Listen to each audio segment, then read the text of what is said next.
Here, I hit go live just for you to tell you I'm not casting Fireball.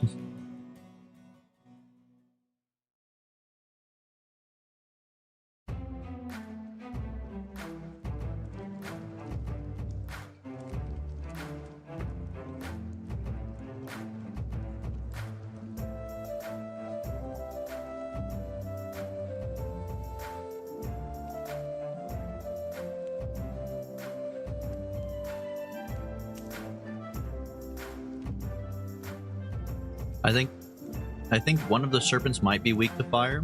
We could maybe cast Fireball today.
Hey, we love to start a little late. Excuse me for 1 second here. Let me cut the music. Don't want to get a copyright strike, of course. Then let me share my screen here. Oh my god, it's doing this every time, bro. Motherfucking camera, bitch.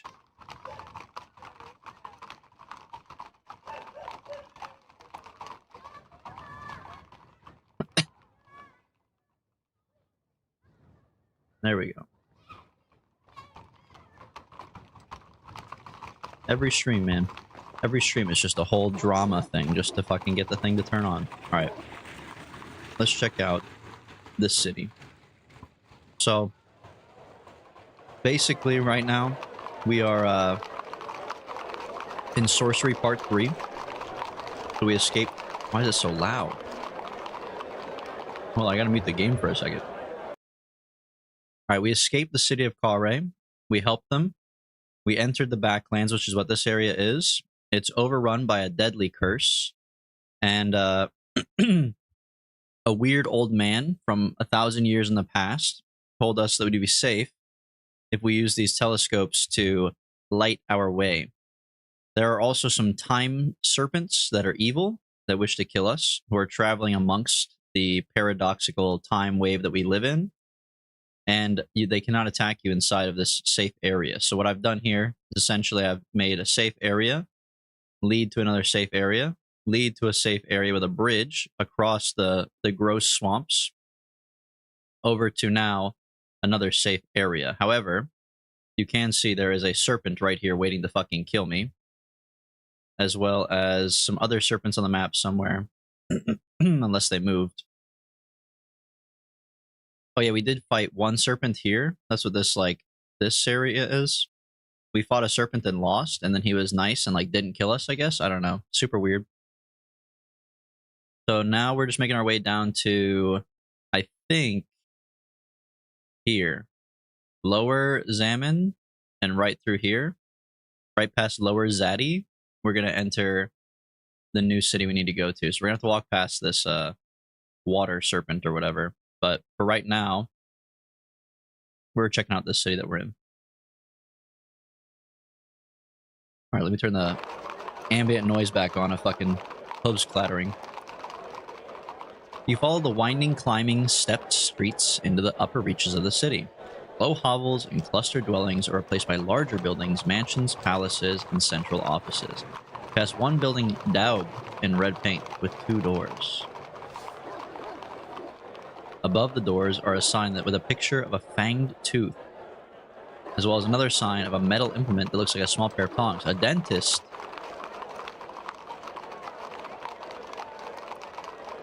Let's try the tooth door. On a low table on his elbow rests an array of metal implements. We're going to the dentist, brother. Greetings, are you here to buy or to sell? A strange question, since there appears to be nothing on sale, unless the goods are all behind the curtain that covers the back wall. What's your trade, you ask, puzzled. He says, you didn't see the sign? You are a dentist, my friend. That's a nasty word for it. It's as though I called you a conjurer. He shuffles a few documents on a low table by his arm. But do I take it, then, that you are simply not in the market for teeth? Teeth? Oh, teeth! Wait. We do want teeth. He has a genuine firefox tooth, 2 snatacat teeth, and the tooth of a rock demon. He snaps his fingers and a stooped figure appears from the back carrying an enormous crystal rock that's clearly extremely heavy. In perfect condition, you can see. Virtually flawless for a mere 32 gold pieces.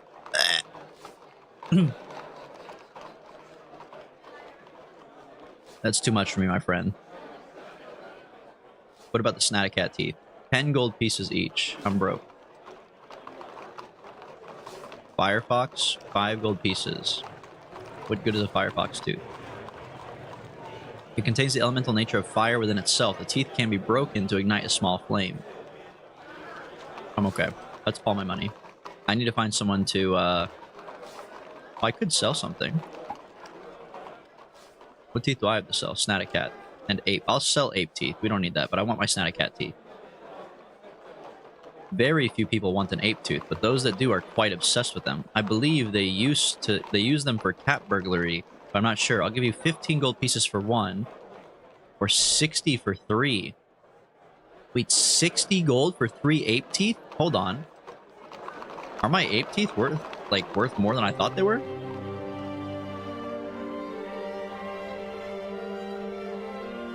Three ape's teeth.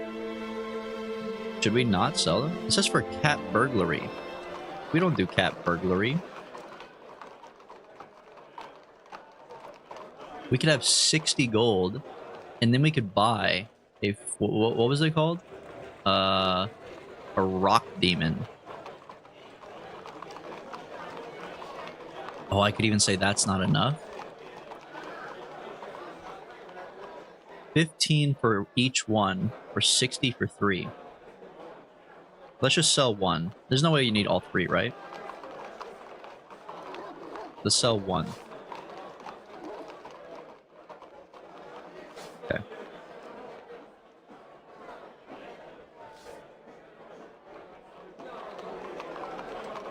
Go to the main square.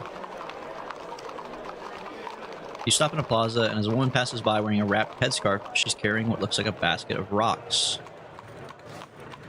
Hello. I'm new to the city.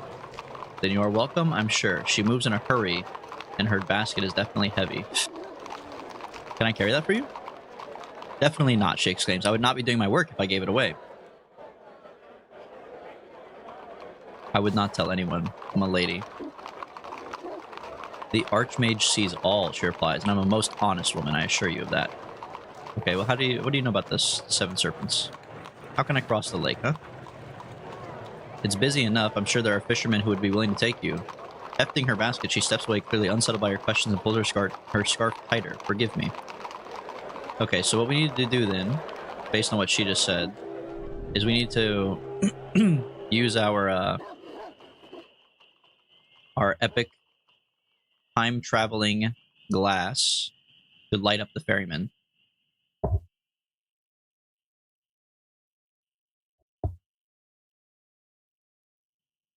Okay, adjust the beam, please. Because right now, there's a bitch-ass serpent, and then boom, if we do that, now there's a ferryman. Coded! Alright. Oh, don't do that. Climb on down, baby. Now the village is dead. Darkness closes in. You need to rest, especially after so long with an empty belly. The silence of the city is a sudden shock. If I'm gonna go to sleep, wouldn't I just go back to sleep in the tower, brother?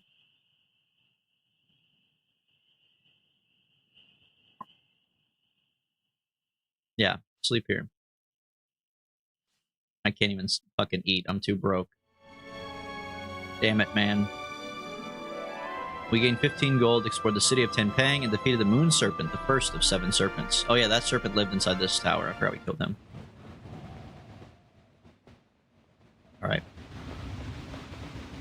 Straight to the road.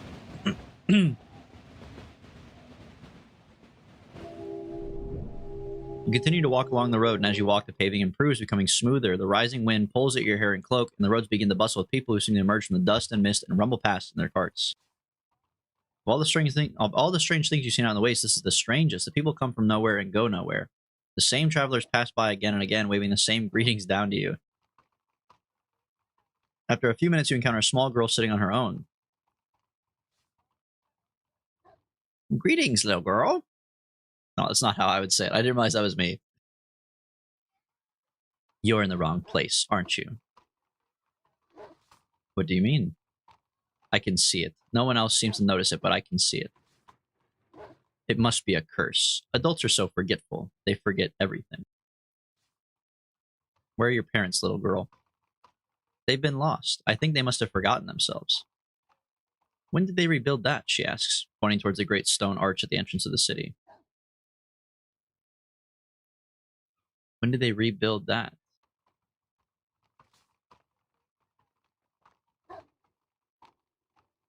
Are you the one that stole my parents?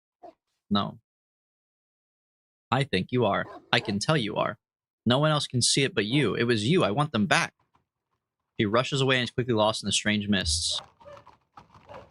Rest in peace, bro. You think the girl is a serpent?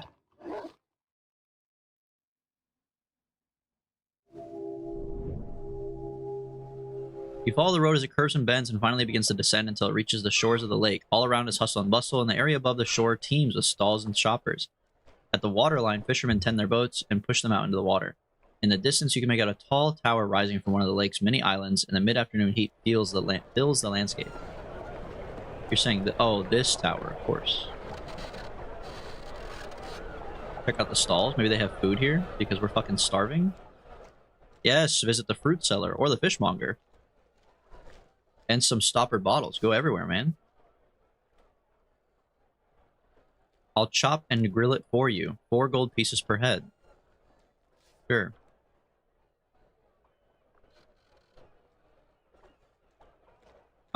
Four gold pieces per head. We have 20 gold. If we buy 2, we'll have 12. I want her to cook my steak, brother. We have a wrapped up steak in our pocket. We'll buy 2. The skin is so hot it makes your fingers blister to touch. Interesting. Oh, Zanzunu apples, huh? 1 apple, 2 gold pieces.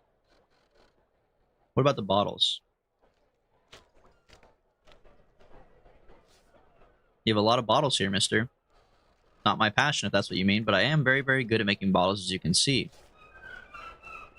Most of the bottles can seem to contain nothing but colored water and are probably filled simply to show off the craftsmanship of the glass, but there is a rack at the front that has blimberry, and the row behind it is labeled Holy Water from the Temple of Mule. What's with the holy water? An excellent wedding present, and good for magic. Very expensive 10 gold pieces, my friend.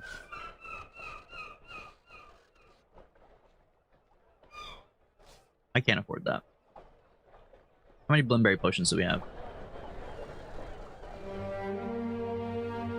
We have no blimberry potions, so we'll buy 1. 7!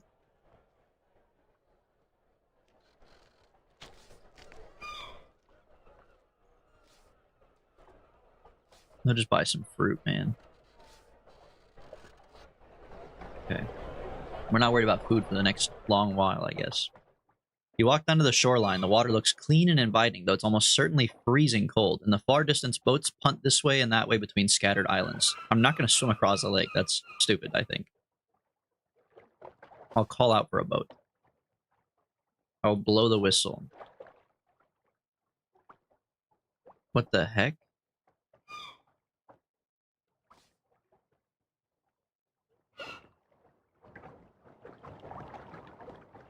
I guess we'll wait for a ferryman. Maybe they're all busy fishing or whatever. You spend the afternoon on the shore watching the sun go down across the mountains to the west and then gather your cloak as the cold night sets in.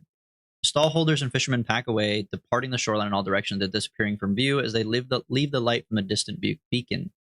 Soon you are quite alone. Without any thought to the smell, you dig through one of the nearby piles of fish head, scales, bones, and other body pits from the day's catches. At the bottom of the heap, you find a single gold piece, which hardly seems worth the smell and oil that now cover your fingers. You walk down to the edge of the water and look out southwards. The surface is almost mirror flat, and the reflection of the moon broken only by an occasional ripple. Familiar stars seem to lie on the ground, their pattern visible to all. A few things growl in the bushes near the shoreline. The stars on the water are laid out like a chart, but a chart in reverse. Looking at them like this reminds you of what Bria the sorceress said, of spells having opposites. In the water, constellations you recognize above become others below. Ah. Tell me the opposite of the zap spell, baby. You glance across the water, identifying the reflection of the stars of the zap spell. In the water, the constellation of Zen is formed. Perhaps the spell of lightning opposes the enchantment of levitation. What about... Whoa, gum? Gum? No, we don't need gum spell, because we don't have any gum. You need, don't you need, like, sand or something? What about law? The opposite of law is mag. It seems the spell of control is negated by that of magical protection. What about gum? Sure. The opposite of gum is zip. Incredible. The magic of gluing counters the pattern of teleportation. Oh! Wait, we know that now. That's what the lady did to me. She zipped my ass. She teleported me, and we didn't know to do gum at the time. Suddenly, the water smashes open, and an enormous creature bursts up from below. It has 3 racks of nightmare's teeth, and they are coming your way. I thought the serpent couldn't be in this timeline. And if that's true, then what's attacking me?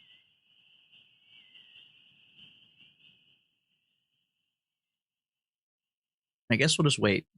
What is it? Is this one of the serpents? The great mouth rears up from the water, teeth upon teeth shimmer in the moonlight, but it's too far away to swing your sword at. Oh, we could step into the water. Maybe he'll eat us and teleport us away like an orca whale. I think we just wait. The giant creature ejects a torrent of lake water over you, drenching you from head to toe. It seems to thrash the lake surface with its tail in amusement at you suffering. Keep waiting. The great fish comes no closer. It's not amphibian, so it cannot leave the lake. After a few minutes of gnashing its teeth at you, it flicks its tail and disappears below once more. All is still. Oh. Okay, he's just a cute little playful guy. Looking across the water, you have a strong sense of how far you still have to go. You cannot hope to swim across, so there's no progress to be made now. Sleep in a boat. Yes, of course. You find a sculling boat tied up by the shore filled with several hemp blankets and clamber in. You've eaten nothing today. Eat something, please. Nice. So we'll wake up in the boat, and they'll swim us across the ocean. Genius. You sense other people moving about nearby. Listen. You keep your eyes closed and listen. Around you is a gentle splash of a pull, the lapping of water against the hull of a boat, and you are now moving across the lake. Plan and escape. It seems you must have been taken prisoner, most likely by servants of the Archmage, but you have the element of surprise. Men around you do not know that you are awake. No, wait, this is bad. I don't want to fucking plan my escape. Can I change my mind? I don't want to roll myself overboard. By the sound, the boat's edge is close at hand. You choose your movement. You choose your moment. When the pole is in the water and the boat is moving at its fastest, you hurl yourself up and sideways over the edge of the boat and into the water beyond. The cold splash shakes the sleep from your eyes, and of course, all your water damageable possessions are ruined, which is why I did not want to do that. I did not understand that he was going to do that. Just sit up, please. Yeah, I did not think they were fucking taking me prisoner. He's so dramatic. You're aboard a small fishing boat, one of a little fleet that has been set out from the shore of Lake Iklaka. Look at the fishermen. They're hardy enough and have clearly worked these boats for so long that they're extensions of their own bodies. Ropes run through their hands with easy grips. Any of them probably could have tied you up like a twitch. Oh, with barely a twitch, like a wild horse tossing its rider.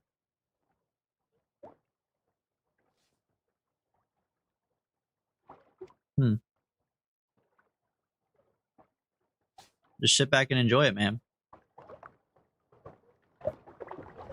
I would like to go near the island if possible. The fishermen sing strange songs as they pull across the lake. A few clouds boil in the sky, and the fishermen are now at a steady, easy pace across the waters of the lake. You're heading for Mampang? You seem old for it. How old should I be?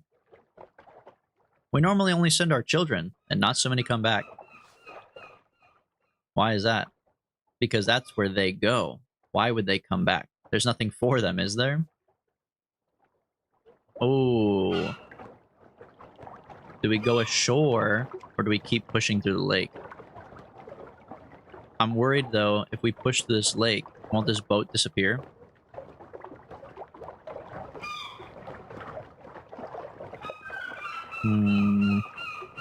Interesting. Oh, I don't know. I do want to know what's ashore, but we have to go this way, right? The low-hulled boat glides silently through the water, but somewhere along the way you pass out of the light from the distant beacon, and the boards below seem to waver and disappear. You make a grab for the edge of the boat, but your hand goes straight through the gunwale and into the water. A moment later, you're splashing into the cold... Okay. Yeah, not what I wanted to do. I was just curious. I was just curious.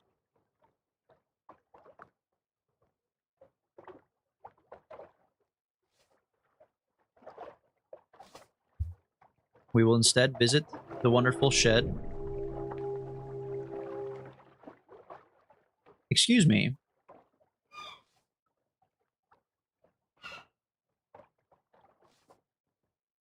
My water damageable possessions have been ruined. I just don't believe that, brother. We were on the shore. And the shack is inside the fucking blue area, man. This island is thickly wooded, but all the trees have died, and the whole forest is gray and desolate. In the shallows stands a tall pole from which hangs a bell. I need the sand, right? Don't we need 2 quantities of sand? Okay, quantities of sand are not water soluble, I guess. There's a tall pole from which hangs a bell. Look at the bell. Got a silver clapper attached to a rope. The wind shifts for a moment, and bringing a terrible stench with it. Soon the smell is gone. I don't give a fuck about the bell. You walk up the path from the shore to a small clearing in the dead forest, and at the center of that is something that used to be a hut, but is now just a shitty building. Inside, an old woman is hunched over a table scattered with vials, broken jars, and plants you don't recognize. She's mixing some kind of bright green paste and is so absorbed in her work she doesn't even notice you. The woman mutters to herself as she steadily grinds the mixture. Her hair is white and in one wild clump that reaches her waist. She's wearing a filthy brown robe, which might actually be a sack, and looks up from her work to paw around the table, eventually grabbing some berries and tossing them in. Half of the ingredients in her rundown hut. Half of her ingredients in her rundown hut you cannot name, but she appears to know what she's doing. She must be a healer or a witch. Hello, lady. My apologies for the intrusion. She squints at you, sucking on her teeth with a wet pop. Who are you? Just a traveler. Well, why bother coming out here, besides ingredients? Ingredients? For my potions. Waving over her shoulder at a shelf groaning with concoctions and jars. These islands are brimming with herbs and dirt clumps I've never seen before. They probably all have 100 uses.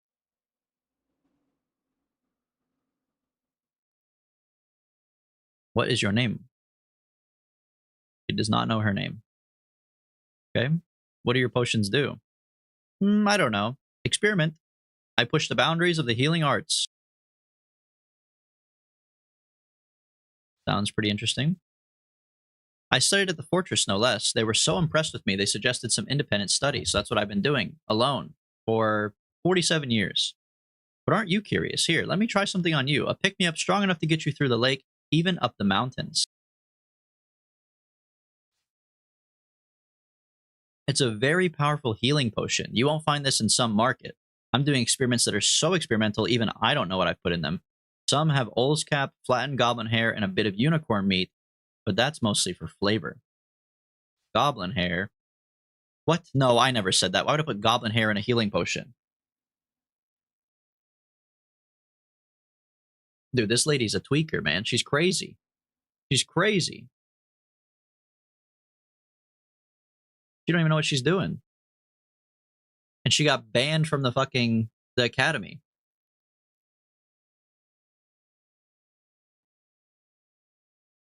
Okay, well, yeah. The goblin hair was just my opinion, of course. If you cannot go up there. Goblin hair would be all wrong, she says. It's a cure for baldness. Okay. Now, I distinctly remember telling you that the potion has Ols cap, catfish whiskers, and levitated sand for color. So drink it. Sure. The potion slides down your throat. Your legs begin twitching and wobbling violently, and every step is a frenzy of bending knees and feet moving in random directions. You spend a few minutes in the nearby forest bashing into trees and kicking the underbrush before you gain control of your legs again. So we can fly now, or what? Jump into the water, right?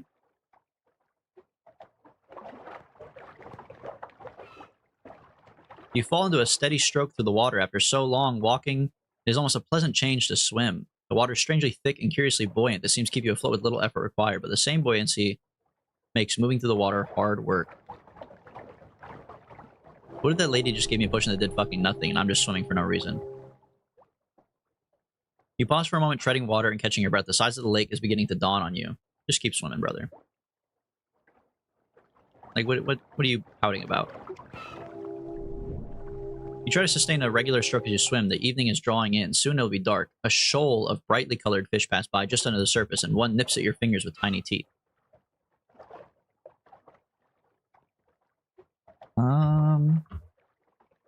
I think we should just ignore them. Where are we going? Can I get on this fucking island over here, man? A dark shadow passes across the water. Looking up, you see a large winged form passing across a bright sky, flying fast and high. Serpent? It is one. Is this one of the serpents you were warned about? No, this creature has a long, twisting tail of a snake. It has seen you. You waste no time. Whatever it is, it is large and you are vulnerable. You gulp a breath and dive under the water. The shadowy shape seems to hover above, circling. You swim away under the surface and soon lose track of the shadowy shape, but hopefully it also loses track of you. So I guess we'll just never fucking go to this bitch-ass island over here. We're just going to have to swim across the whole ocean.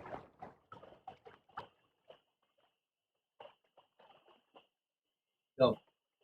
Go.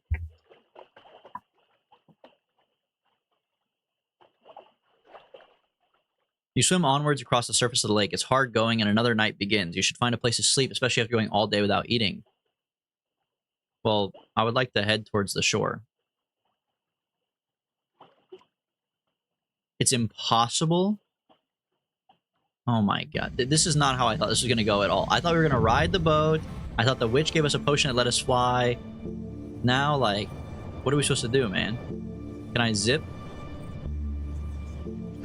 I can cast Zen. Oh my god. Hover in air. A jewel-studded medallion. It would have helped us. Oh, we could get big. That's a good idea. Reaching up the stars to create the magics, quickly swelling to the height of a tree, but the lake here is still very deep, and even in giant form you cannot stand on the bottom. A flock of gulls has come in between the toes of gigantic stone foot on the shoreline, and remains... Oh my god. The flock of gulls has its home between the toes of a gigantic stone foot, and the remains of some ancient statue. Between the two statues, you can make out the carving road that leads up to the Zanzunu peaks, but though you are so close, you cannot climb ashore here. What are we gonna do? What are we gonna do? Sus. Nope. Sun? What is creating light gonna do for us? How? Puff. Puff creates a gust of wind. What would that do? Oh, we could change the direction of the waves, maybe.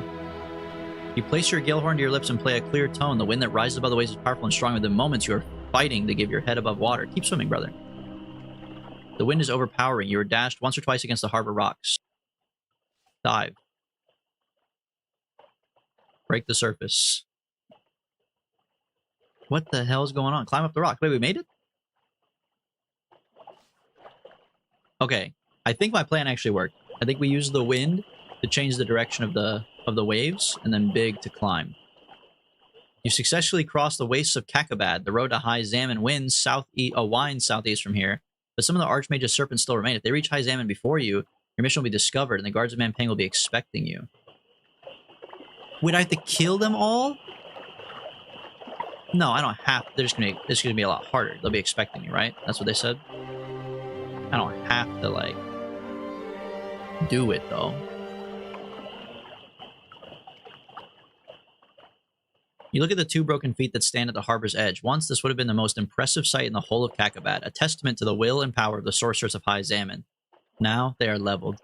The sorcerers of this place are no more, and only the Archmage returns. With the crown in his hands, he's almost unstoppable. Surely, even after so much, your mission is still doomed. Set in the wedge between the fourth and fifth toe of a small statue is a blue crystal. Oh... Interesting. So they're giving us the chance to go back and fight the serpents and stuff like this one. But the problem is, I would have to re-swim over here, right? Yeah, I don't know if I can agree to that.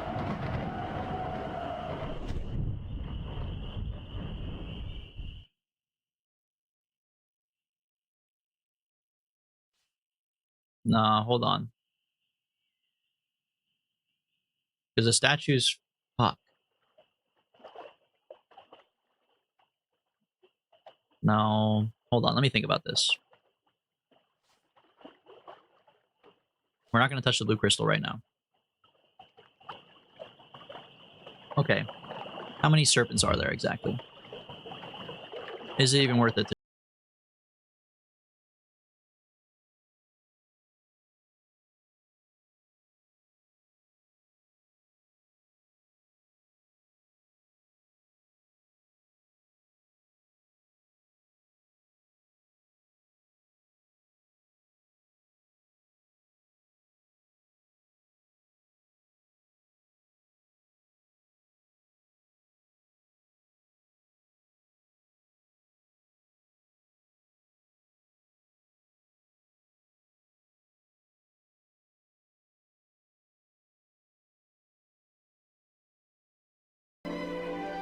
Lake Iklaka hides a serpent as well, which we know. Probably a water serpent, if I had to guess. The earth serpent is over here.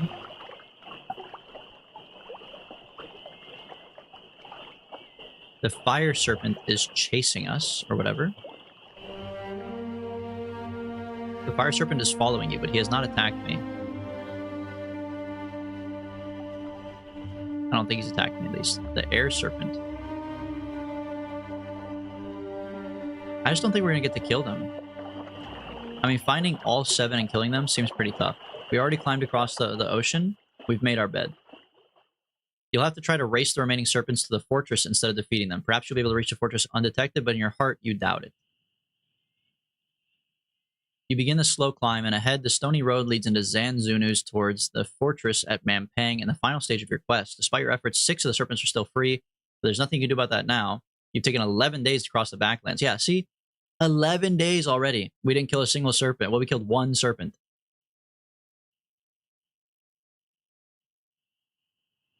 Like, it would take us even longer to do. As you walk, you are stopped by a man, bent double under a great load. His presence is most surprising on the empty road. You're going to High Salmon? Yeah, I mean, it's where this road goes, man. I know. Look, I got the heavy pack. I'm going home. Home to Kariyama, a little village over the lake. I'm sure you don't know it. Actually, I do know it. Do you? Oh, good. I was just worried that something I heard when I was leaving. What's that? That the birdmen, they were saying the beacons, they're emptying the land. I'm a simple peasant. I don't know anything about magic, but I'm headed down as fast as I can. Emptying it? That's what they said. They said the beacons are wiping out whole villages, leaving only bare rock and dust behind. Sounded strange, but I heard the rumors of Tim Peng had turned to ruin overnight and all the people were gone. Being done by the most evil sorcerer in the land. Dude, they're talking about me. I moved the beacons. The Archmage? No, of course not the Archmage. He's great. They called the sorceress Anul Land. Someone saw her turn the light onto the Great Bridge, and it was gone. Yeah. Definitely, right. I did turn the light on the bridge. Yeah. I don't know why anyone would want to do that. Kariyama's a harmless place, unless she wants to hurt the Archmage. But listen, you look great. Tell me, if you see Sorceress Analand, then you kill her for us, right? Yeah, definitely. Don't worry about that. Yeah, okay, so even if I had killed the serpents, it wouldn't have mattered. Everyone thinks I'm a fucking asshole. The night is dark and cold. In the meager moonlight, you begin to make out a shadow. Mampang. Tall spires, sharp angles. They make the building look like a rusted blade, and one thing is certain. Entering it will undoubtedly be the most perilous stage of your journey. On to Mampeng we go. So we suck at the backlands. We lost our little finger. Oh my god, I forgot about that. We traded it for the fucking bridge troll. We defeated one of the 7 serpents we met, Dentana. We collected an impressive number of magical artifacts. We're armed with a long sword, original sword, 1 rash, and 11 gold pieces in a spell book. The adventure concludes in Sorcery 4. Okay. Hang on, we have to, what am I looking for? Here we go. All right. We have to save this to the cloud so I can remember my cloud spell name. It's, that's it. And then I'm going to pull up Sorcery 4. Oh, shit, I got to install it. I didn't realize we were going to beat Sorcery 3 today. The quality might drop here for a second as I install Sorcery 4.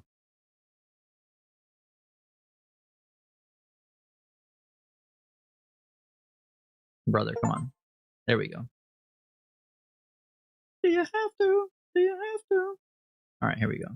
Stay in a window. Fuck you. Part 4, The Crown of Kings. Let me show my screen. Actually, let me do the cloud spell name first. I don't want you guys to copy my save, you know?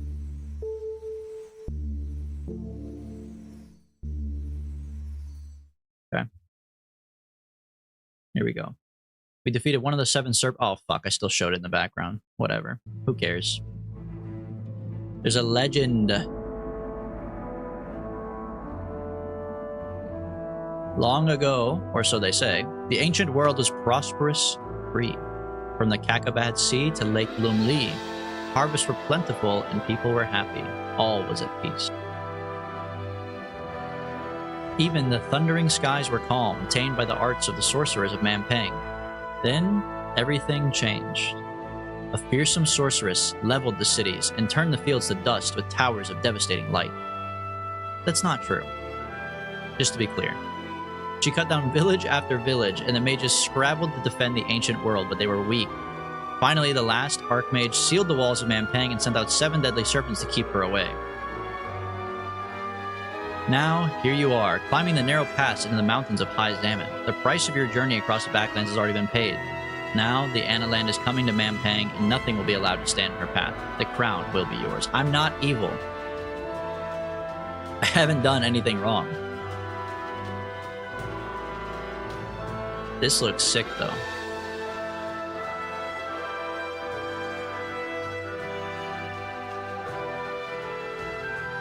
They got a 3D map now? The Crown of Kings. Look at that. Oh, this map is sick. Dude, they went ham for Sorcery 4. It's kind of funny that the whole game wasn't made at once, because you can just, like, see they get better, but it's, like, the same story. The night air is cold. You climb an ancient staircase with the steps visibly dark. Oh, barely visible in the dark. Casting a regretful glance backwards, you can almost make out the glittering water of Lake Iklaka. It seems an age since you crossed that way. I mean, we're chilling. Okay. You reflect on the progress with a heavy heart as you climb. The backlands were a cursed place, and your journey across them was too slow. Their message must have reached them by now. The cold night lingers on. The Zanzunu peaks rise on either side like jagged teeth, and the path winds back and forth as it climbs. The glimpses of brooding horror of Mampeng come and go, and night has finally fallen. The path will be treacherous. You should find somewhere to rest as soon as possible.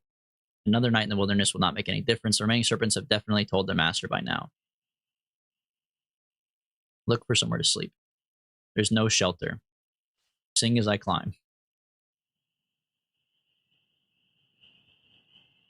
Ah, some rough undergrowth. Shelter in the undergrowth. There's no guarantee of a better spot further up, so you step off the path and shelter along the shrubs. There's a wet crunch as soon as you lie down. Looking down, you find you've crushed several eggs. A moment later, An angry mother spike hawk rears up from the thicket, screaming with rage as she tears at your side. Amazing. She has so much power, that's crazy. She actually just hit me for fucking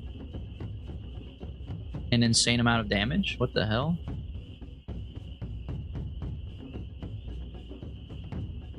Okay. Now it's defending, of course. I mean, it's basically over. Just kill me. Because I can't live with taking 4 damage on the first blow, brother.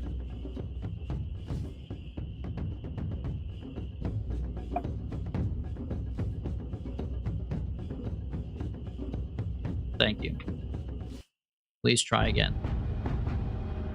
Okay. Defend against 9.5, because that's fucking insane. It opens its beak to wail and moves upwards in the air. Oh my god. I thought it wouldn't be attacking because it was in the air. Spank him. 1?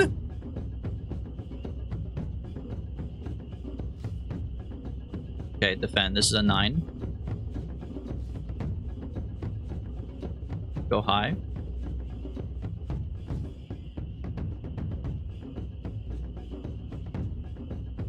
It's gonna go crazy now, right?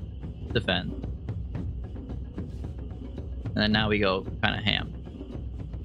Nice. Okay, that's a much cleaner fight. Rough going, I know, but, you know. Sleep on the dead body of the fucking bird. You lie back down, turning the trampled nest over to use as a pillow. You've not yet eaten today. Okay. When you're dreaming, it's filled with visions. You're moving through a dark cavern with every footstep making the ground below your boots crack. Splinters run through the stone and some thick yellow substances ooze from the cracks. You're standing on top of a tall, black-tiled tower, clinging onto the tiles with one hand, while with the other you wave something in the air. What is it? Look around in your hand to find you're holding nothing less than the crown itself. Soon you hear something. A birdman? No, a gold-crested eagle. Okay. The Archmage is aware of you and you ran out of provisions. Amazing. Search the bushes, please. You see the remains of the few hawk's eggs and the crushed bodies of 2 small spike hawk chicks. There's nothing else, nothing to eat or salvage. The flies have already found the bird's carcass. Love this. No decision's permanent. Click the rewind button. Like, they know that I should feel bad about killing the bird. I could have slept in a cave instead. And not lost 4 health. Rounding the corner, you find 3 caves. You regard the caves with interest. The middle cave is the smallest entrance and probably opens into a niche and nothing more. The nearest cave would be large enough for a fire, but looks deep enough to contain any number of nasty surprises, and a series of hoof prints lead in and out of the furthest cave. The hoof prints are deep enough to suggest a largish creature, but no longer fresh. They're a few days old. You note there are no prints coming out of the cave. Go into the large cave first. What's it smell like in there? Foul smell. The cave quickly opens into a wide chamber. You stop a short distance and look inside, waiting for your eyes to adjust to the dark. Search the back of the cave. Suddenly your foot kicks something soft. Jump backwards. A moment later, something looms forwards, catching you with a heavy blow across the chest. A Snaticat? What is this? What is it? A skunk bear. The creature stamps its feet and bellows. Run.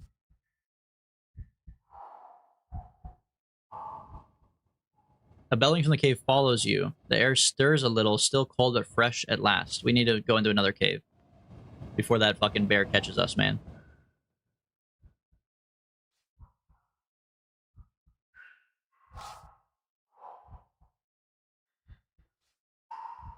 Okay. These caves kind of suck, huh? Fuck, the bear did fall us out. Skunk bear. Okay.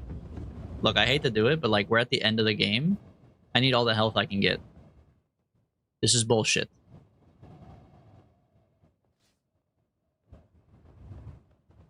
We're not touching any caves. We will look at the caves, and then we will decide to move on.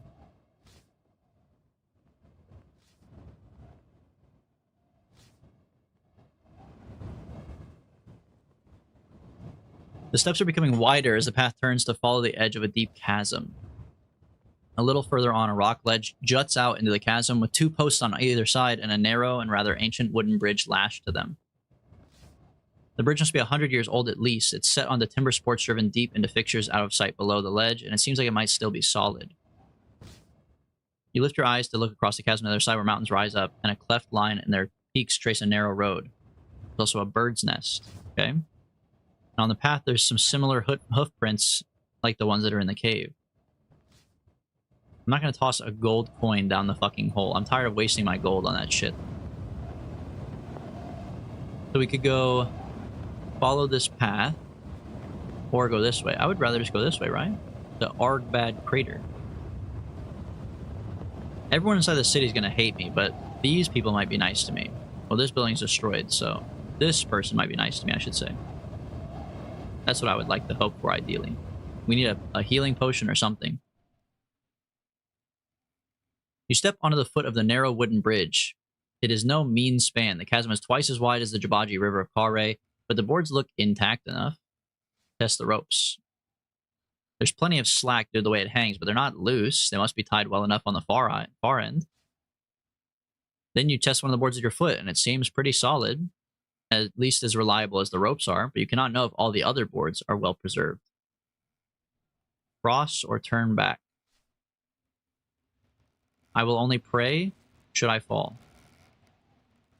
As the ropes tighten, the boards move downwards under every step, and it takes all your courage to take each step forwards. Don't look down. You give the left rope a sharp tug. It seems taut enough. The ropes creak and groan under your weight. Okay, look down. It is not as high as the bridge across the forest of Snaticat, but with nothing holding you up, the 2 lengths of fraying cord is considerably more alarming. Keep moving then. You keep going, pacing board by board across the bridge, and without warning, one of the braided strands of left-hand rope frays and snaps. The boards rock and sway violently, but the other ropes are holding for the moment. You gotta fucking run, brother. You lurch forwards across the boards, and the pounding of your feet sends the bridge bouncing up and down sharply. Strand after strand of rope give away. Keep running. You are too close to the far side now. You keep going. The bridge sways sideways in wider and wider arcs, and your foot steps out into empty space. Oh, no, no, no, no, no, no. You fall at high speed to the ground. You hit the base of the ravine, and the last noise you hear is that of your spine shattering into 1,000 pieces. Okay. Whatever you say, brother.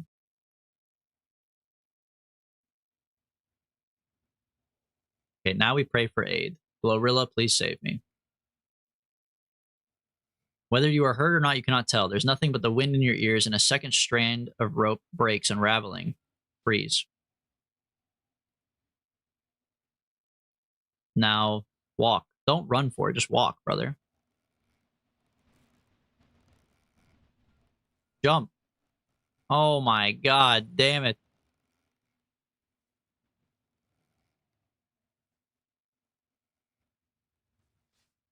Oh. Okay, what if we pray later? Maybe we prayed too early. You know, like nothing was wrong yet. Pray for. Run for it. Now we pray. How'd we? Oh, we get to stop running. You lurch forwards across the boards, you're pounding your feet, sending the bridge up and down. You stop running. Try to keep your balance, and the bridge sways this way and that, but there are mere moments left. Grab the ropes. You grab a rope with either hand and catch yourself just as the bridge breaks in the middle. You swing hard into the chasm wall. Hold on tight. You hold on as the bridge bounces back and hits the wall once more, then everything falls still. From here, it's an easy climb up the ladder formed by the boards of the bridge. Finally, you pull yourself up on the cliff. Holy man, that was way harder than it needed to be. You're back on a firm rock path once more. Look back at the bridge. The broken bridge dangles. I feel bad breaking their bridge like that. Although I doubt that anybody was using it, if that's the condition that it was in to begin with. Maybe I shouldn't feel so bad. you know?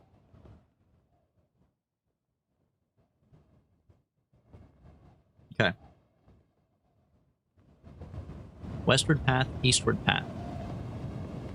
I would like to go to this little bit of green and hope that this lady will help me.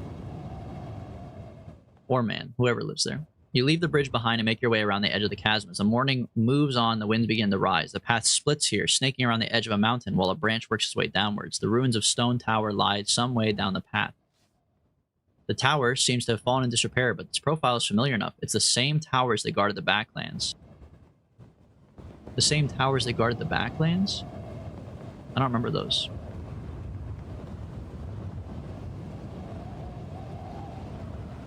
I don't want to waste a bunch of time, though, and I don't want to run into a bunch of bullshit. But we'll go check it out really quick. You pause by the ruined tower to catch your breath.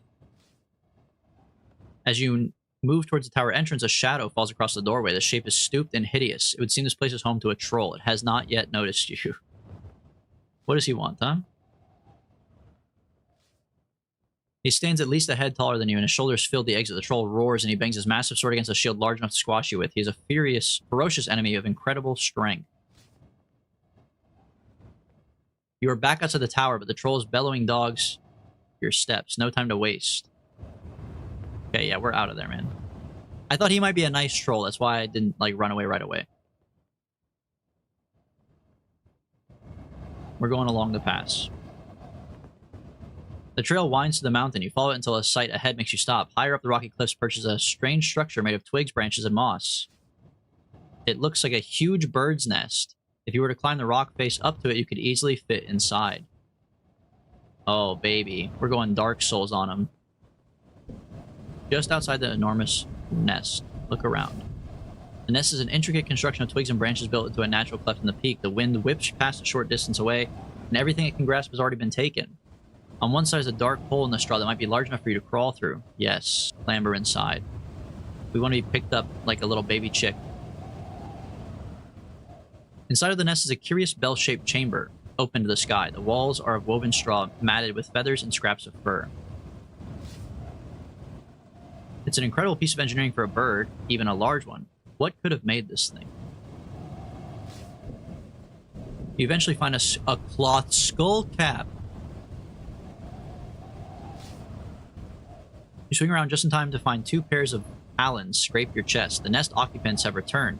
It is not a bird, though. It's a bird man. His wings are stretched outwards, clawed hands already up and ready to tear at your body, with vicious talons dripping with blood.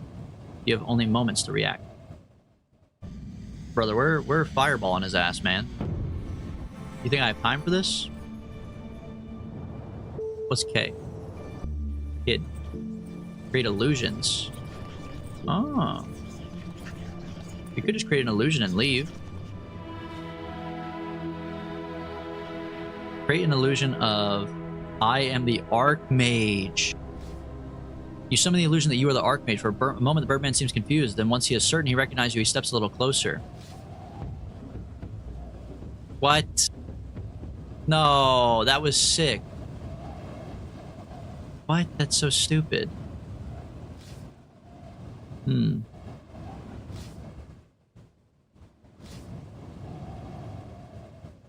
Motherfucker, bro. Alright. Shit. Let's just, go back inside the nest. What if we search it? And then draw my sword. The Birdman. Wow, they literally are Birdman. He's fucking half man, half bird, huh? Alright. Look, we don't need the cloth skull cap that bad. I thought we were gonna do like a cool Dark Souls thing.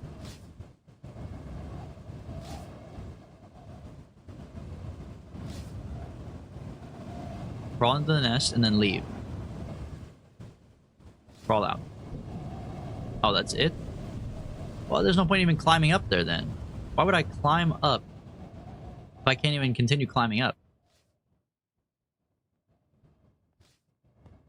I was hoping I could climb from here to here, but if I have to come back down, there's no point in climbing there.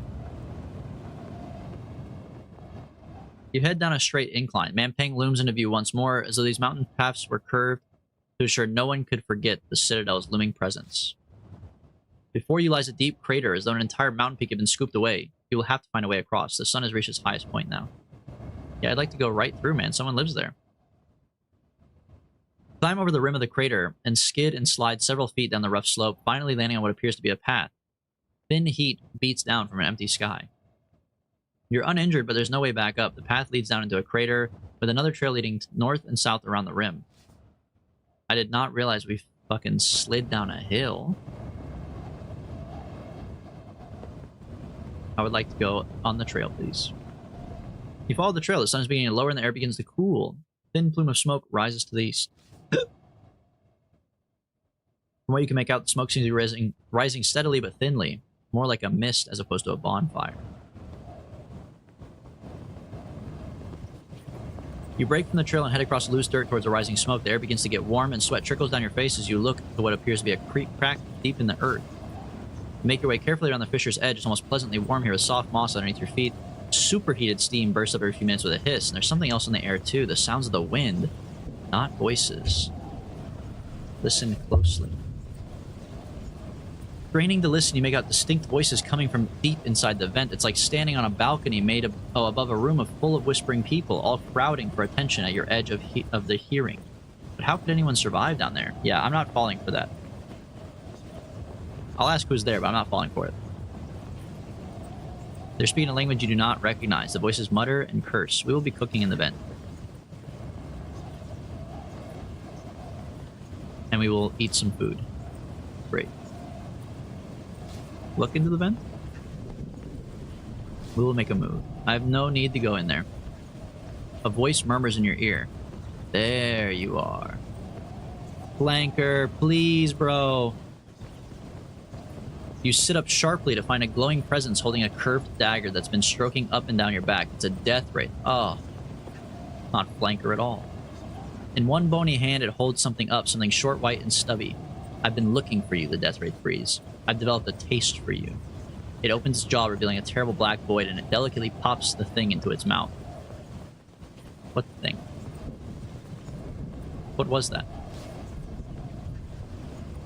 You didn't recognize it? Figures. Fingers. The empty stub on your hand throbs where you lost your finger. He ate my... Oh! The bitch-ass troll sold my finger to him? Oh my god, look at our power bar. What the hell?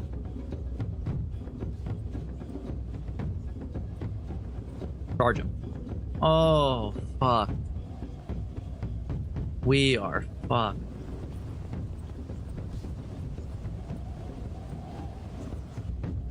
Oh my god, bro. This dagger's so bad.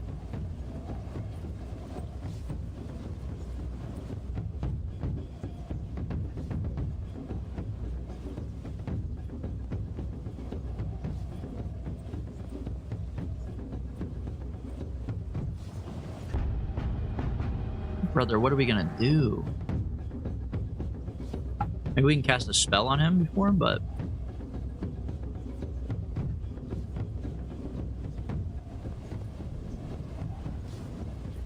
we're gonna have to cast a spell. We can't do this.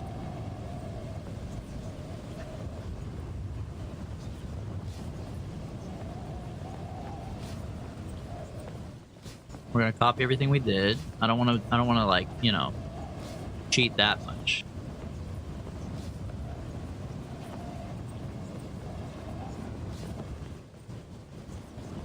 Okay, it's a death wraith. He eats my finger, which is disgusting. We need to cast a spell. What would stop a death wraith? We have to think about it. What about dim? Of course. Create stupidity. That's not going to help. What about wow? Invisible wall. That's not going to help. He's ethereal. Woke. We create a shield. That's probably the best thing we do is do woke so far. At least have a fucking shield. We're not going to be able to read his mind. That's what tell is, I'm pretty sure. We already did woke. We did the little D. What about little G? Yak. Not going to work. What about T? We already did that one. H. H-O-T-T-O-G-O. Great Fireball. Not gonna hurt him because he's ethereal. We'll go right through him. We have to do Woke. We have to get Woke to defeat the Death Wraith. Give me back my tooth. Defend.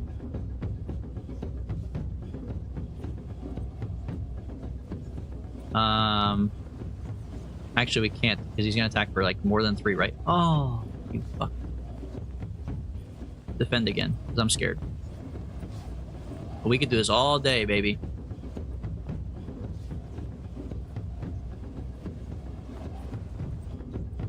What? Oh my god, man.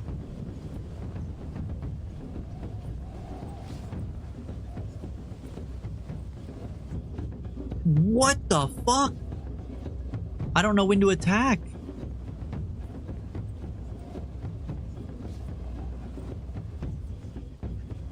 He attacks for 2, 3, 2, 3, and then he just does like 5 out of nowhere whenever I want to attack.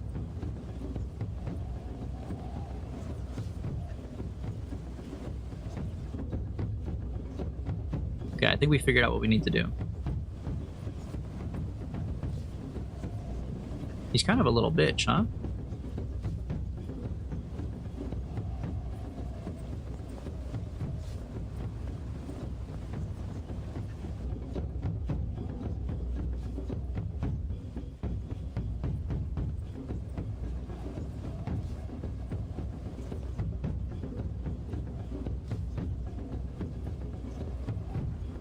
Okay, we killed him, but like we need to restart. We lost 6 stamina. Okay. We defend off the bat, because he's crazy. And then we go all in. He fucking, of course, overdoes it. I knew that was gonna happen. It makes no sense, dude. I know it's like randomized, and that's why it doesn't make any sense, but it's just bullshit. Because last time he did it for 2.9, we could have outdone it.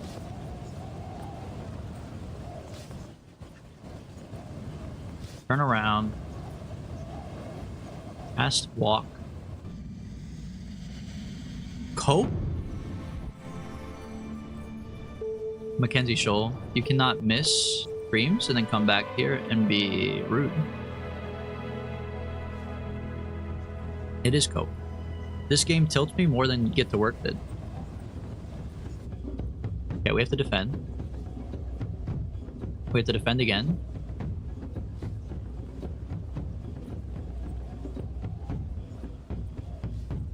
Now we just have to wait until our bar goes back up, basically.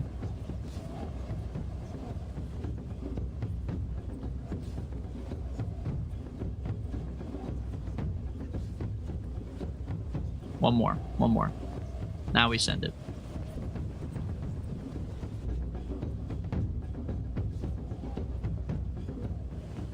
It's so ridiculous, man. It's so ridiculous. Who knew life is busy? I didn't. You're not busy, come on. Okay.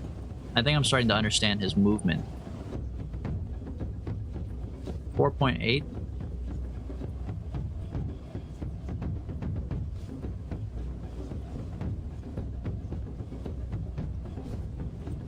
Now we swing.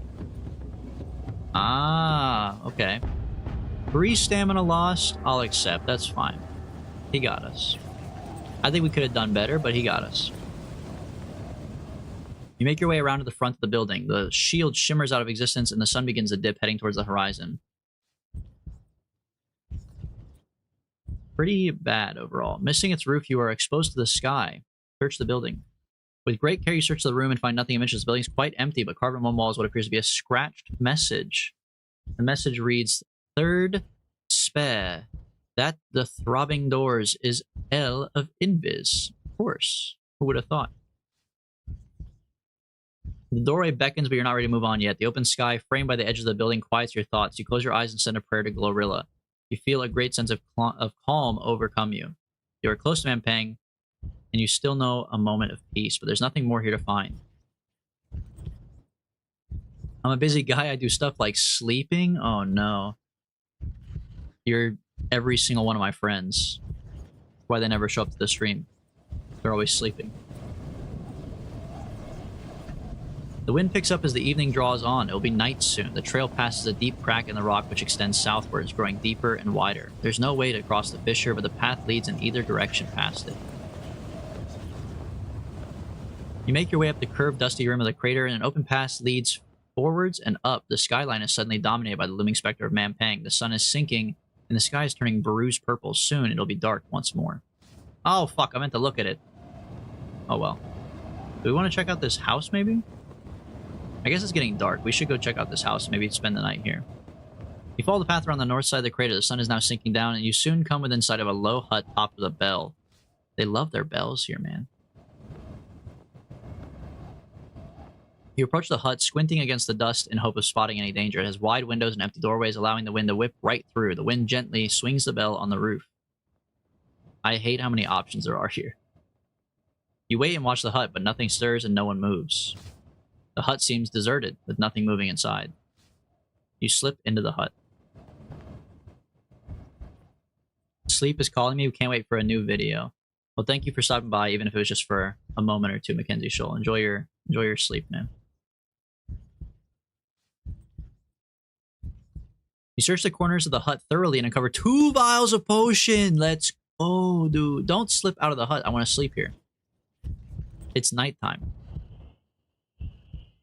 You would do well to find somewhere safe to rest. That's what I'm trying to do in the hut, brother. Why can't I sleep in the hut, man? Shit makes no sense.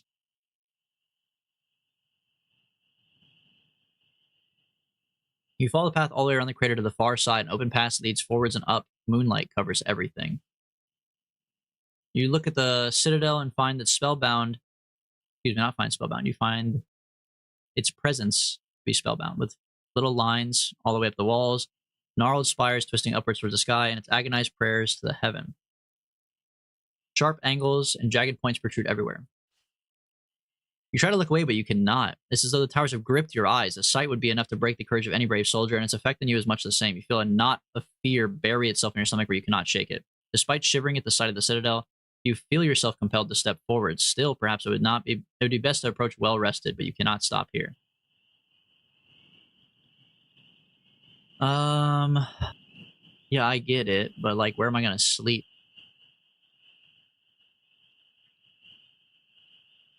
Sleep in the middle of the fucking floor, I guess.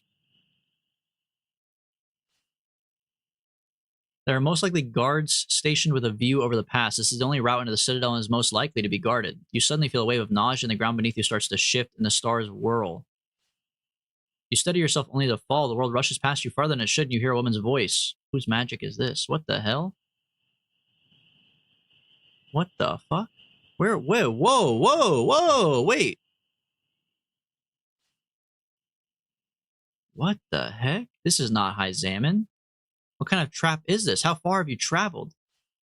You pick yourself up to your feet and hear, greetings. We have traveled a long way together, you and I. You look for the speaker but see nothing except the water. Who are you? I have many names, but none truly describe who I am. I must go back, man. You shall, you shall. We are back in the Shamutanti Hills. Oh, this is Sorcery 1, bro. Holy. It looks different, though. We started out in Cantapani. We went to Dumpus. I remember that. Dumpus is where we got fucking, like, kidnapped or whatever. Man. You crunch towards the shore. In the glinting water, a boat slowly rocks to and fro, and in the boat sits a woman with a loom. Call me Libra, the goddess of justice. I have walked together for a long time, you and I. But you kept your presence hidden. She nods. There are many times the warp serves only to support the weft. Excuse me? Is she talking in like the skibbity brain rot voice? The warp only support the weft. I walk with my spirit guide. Gorilla walks nearby as you speak.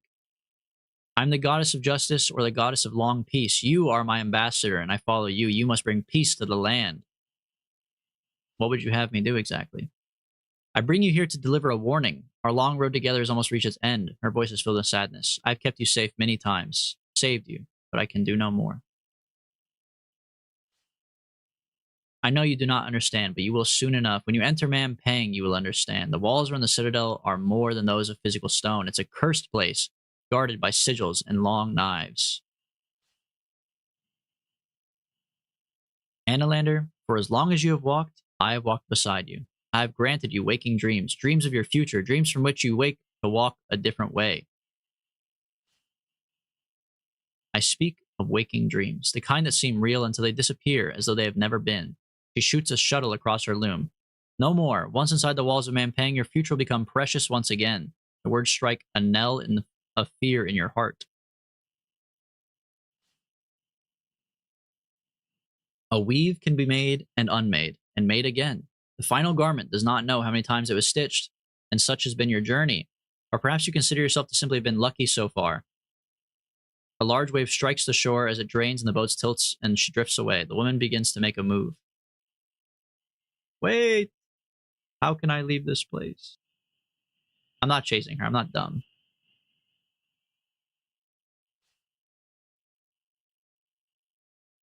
Inside the cave are walls of jagged, irregular, formed by lashing waves and shifting rocks of thousands of years. Here and there, crystals wink from inside.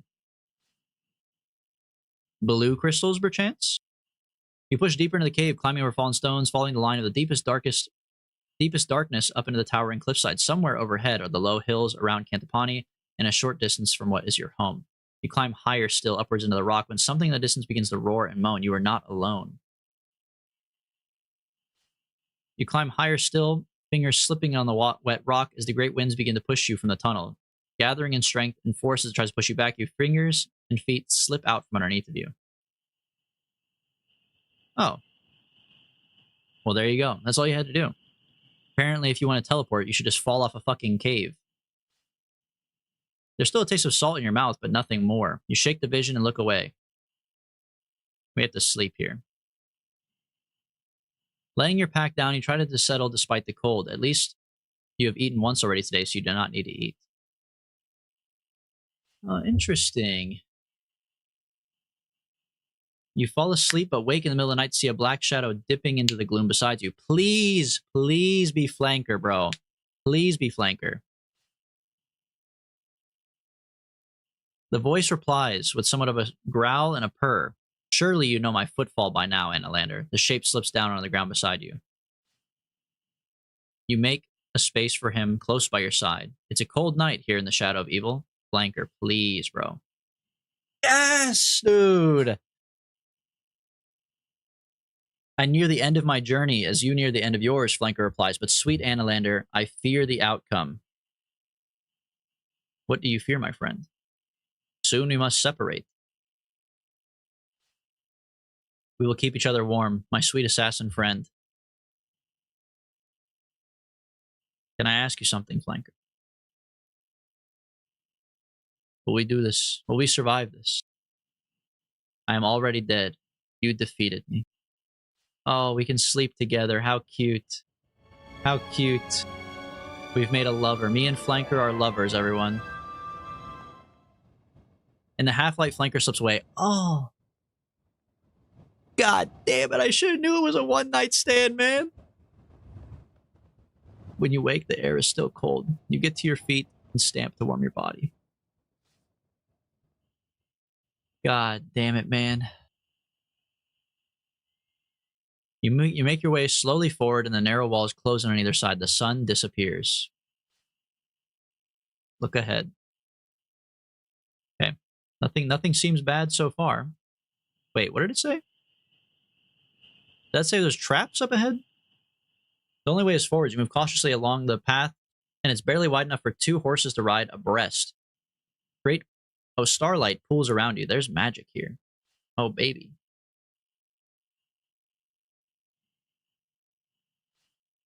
Looking ahead, you can see little. Is anyone there? So much for a stealthy approach. True.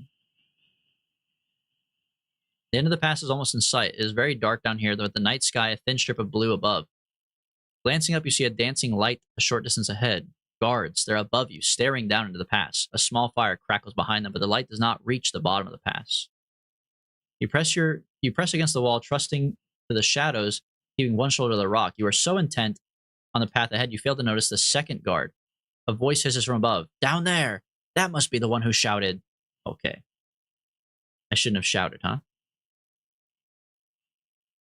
Looking up, you see a guard holding a taut bow. A moment later, the arrow is flying and pierces your shoulder. God damn. You spin around, struggling to stay upright. You dodge another volley, yanking out the arrow as you run.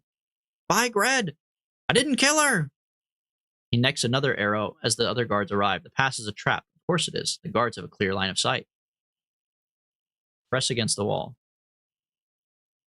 You press against the wall and hear the guard curse as you disappear from his view, but then you hear a chink of armor. Other guards are moving into place around the peak. There's a brief moment of calm as the other guards scramble for their arrows.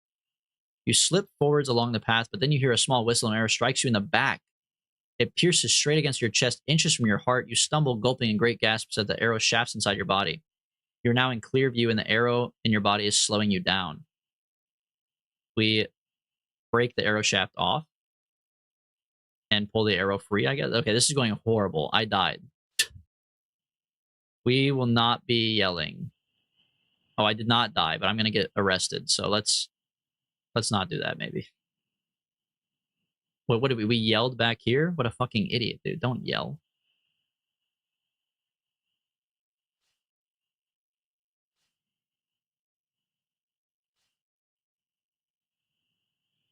Okay.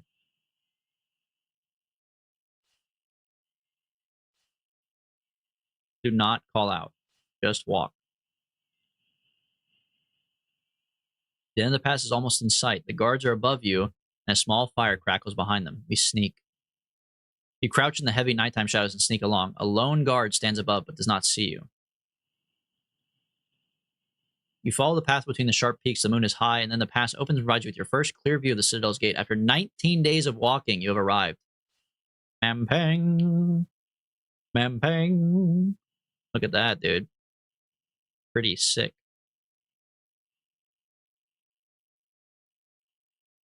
The pass ahead is lined with guards. The Citadel is clearly on high alert. The Serpent's message must have gotten through, and the stars turn in the empty air above you.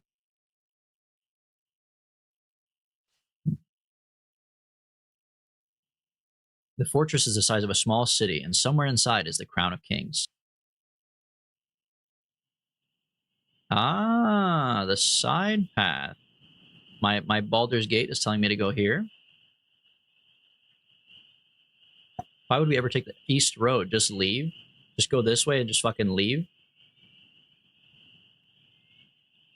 No, we're going little secret door, secret tunnel over here. You follow the path past the main gate and around the curving stone wall of the fortress. The moon moves slowly across the dark sky. The path opens out here in a wide plateau directly beneath a guard turret. Yeah, just be careful. That's fine. You follow the path along the curve of the mountainside. Far below, a river rushes at the foot of the deep chasm and opens 2 steps to your left. Opens? 2 steps to your left? Well, don't go left, man. Look at the side gate. Side gate is no main entrance, but still pretty large. Oh. Interesting. Maybe we don't want to go into it. The wall of the fortress is built from blocks of a stone of a size you haven't seen since the ruined steps down into the backlands. Oh yeah, those were pretty big. You must have been carried and laid by enchantments. No creature could have assembled them, that's for sure. And at the end of the path, the side gate is set into the wall. What's in the chasm? It looks like an old woman's gums. The wall is high enough to keep out the prying eyes of a giant. Avoiding the watchful eyes of the birdmen circling above the ramparts, you sneak towards the door. The side gate is much smaller than the main gate and is probably used for patrols. The moon sets and more stars appear. You approach the door, sizing it up, and it seems solid enough you would not be able to smash it open, even if you could do so silently. But there doesn't seem to be any lock. It must be barred from the other side. There are no Svin elders to give you a free pass into this walled city, and there's a stone overhang on the doorway. You could perch there, but it wouldn't be high enough to climb over the wall. Do we climb up onto the overhang above the door, wait for a patrol to come out, and then sneak in?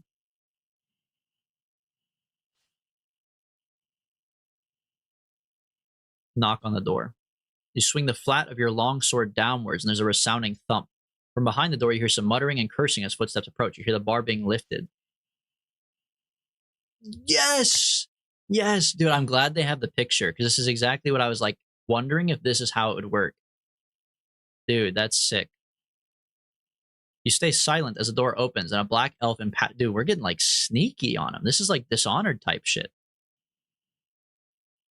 You stay silent as the door opens and a black elf in patchwork armor pokes her head out. Seeing no one, she steps to the doorway, looking behind bushes and around the corner. We would like to, I guess, wait. What if there's more than just her?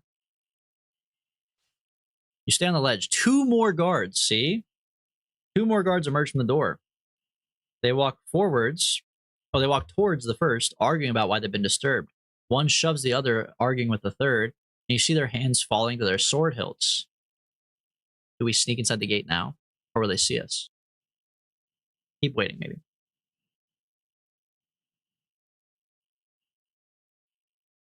Oh, fuck. Okay. Shit. We should have, Fuck. Okay, so we wait until they're arguing and then we sneak in. Maybe. Climb up on the overhang. Knock on the door. Wait a second. Yeah. Bitch ass comes out.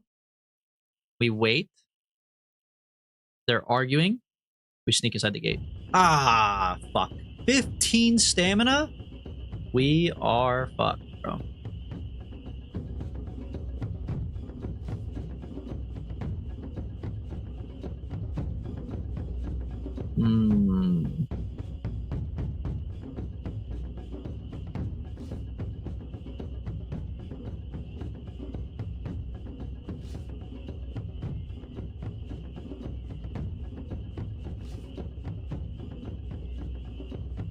Oh, he got me.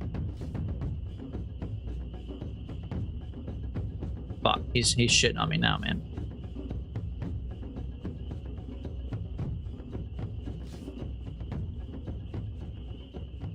Oh, I should have kept on doing my thing that I had going on.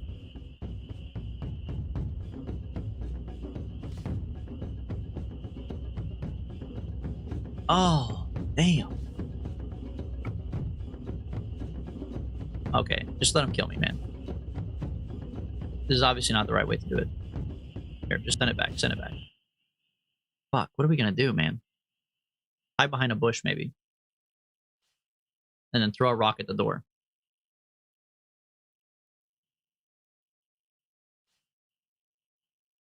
A ragged-looking black elf dressed in patchwork armor. The guard looks around, then steps all the way outside, muttering something to himself. Throw a rock near him.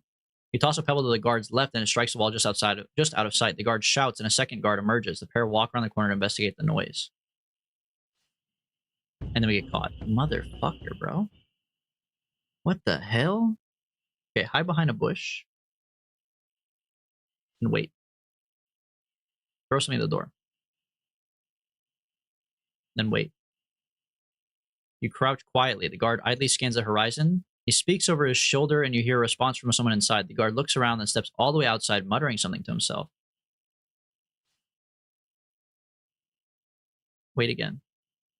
Holding your breath, you watch as the guard turns his back. Is this the perfect moment to strike? The guard looks about once more, then returns inside, closing the gate. There's a stone overhang. Perhaps you could perch there, but it wouldn't be high enough to climb over the wall. So we're back to where we started.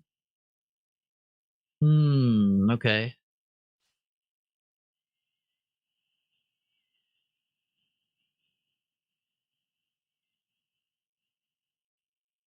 So what if we hide behind the bush, throw something at the door, wait once.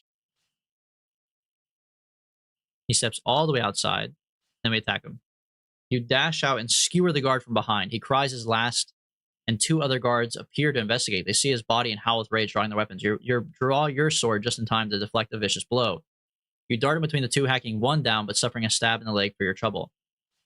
Oh, okay. This is not so bad. We're doing the fight again, but we only have to fight one guy. Let's just go all in. He's blocking. He prepares his guard.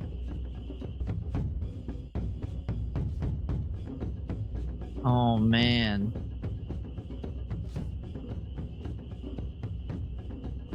Now we just do this over and over again.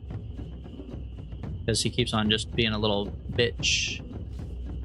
Our sword is just better than his. Oh! Not that time. Oh, not that time either, bro.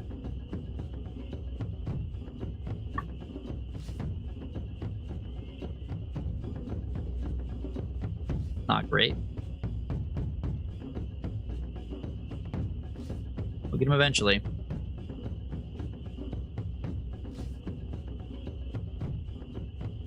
Oh, we should have just done it. Fuck. Okay, well, he's dead, but 10 stamina is pretty bad. Alright, the last guard charges in behind. He does nothing to start. Keeps his sword against his chest. He's still defending.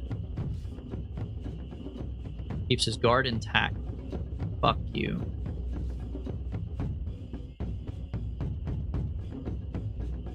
Okay. He's angry. He grinds the dust with readied feet. And now he's defending. Keeping his distance, so he's still defending. Okay, we got him. He waits for you to move. He waits for you to move. He needs to make up his own mind, man. He can't just wait for me to move the whole time. His wary eyes follow your feet. Brother, do you know who I am?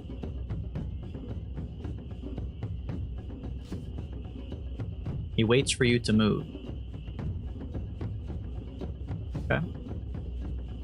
He waits. Oh, enraged but wary of you, he adjusts his footwork. He could attack us here. Nope, we got him.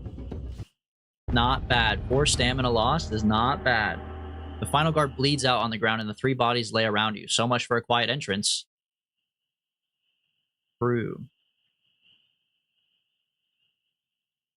You're now in a small side yard with further walls between it and the bulk of Mampang, but still inside the citadel. The shadow of Mampang falls over you like a cloak. It's as though the sun itself is dimmed and you suddenly feel more cold and alone than ever before. I really want to pray already? I can just pray whenever, right? Pray for healing whenever. We're not going to do it yet then. A voice in your head whispers, good luck. Wait. Did you guys see that? No decision can be rewound from now on. This is nothing but a small enclosure between the barracks and a smaller outer gate. It's most likely used for training exercises and the like, and a small fire crackles in a central brazier with a few guards sitting around it. The side entrance was perhaps designed for the servants and lower classes who once served the sorcerers of the citadel. It's clearly long since fallen into heavy disuse. A stack of crates rots in one corner, leaning over a heavy inner door that has perhaps not been opened in 100 years.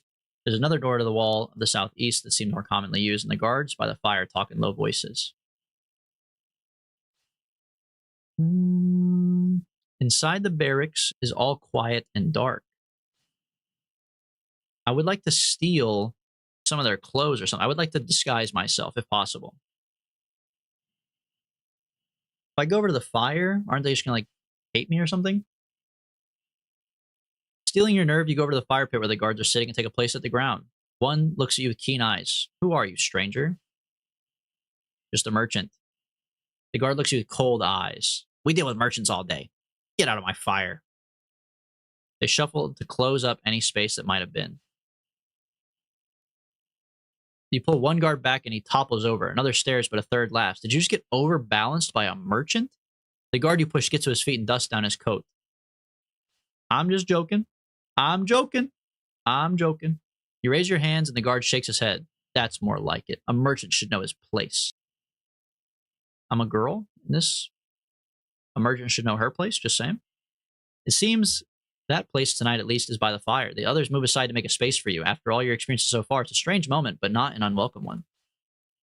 You look around the guards, trying to catch one's eye. One smiles thinly. You guys on watch? We're on break. The gates are closed, so we're free of merchants for a few merciful hours. Merchants are the worst kind of cowards. The others nod. You get the impression this is a common line of conversation. You all seem very relaxed. Walls to the outside, walls to the inside, and birdmen in the skies. Sometimes I don't know why we bother guarding at all. Another guard shudders. Don't you know what's out there? It's a wasteland. Have you heard of the Analander? Why do you ask? I've heard terrible rumors. The watch commander is powerfully afraid of the Analander, but then the watch commander would be scared of his own shadow if the captain told him to be. There is no Analander, another remarks. Just a phantom to keep us occupied. Is there a way inside the citadel? When you're chosen for the outer yards, they get a birdman to drop you over the wall. They're the only ones who come and go, really. No one is taken back.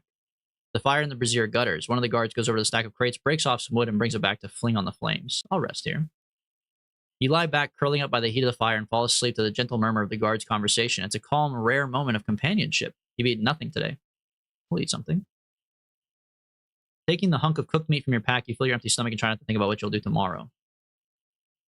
The long night is kept busy with vivid dreams. You feel a hot wind gathering on your body, and you are lifted into the biting air and pulled across the citadel. A dark, brooding shadow awaits at the end of your flight, and this grows larger and larger with every passing moment. There's a voice. Ah, there you are. You stand on an open balcony with a view across endless frozen wastes. A figure before you stands and turns to greet you. Dude, this is sick. Oh, is this the Archmage?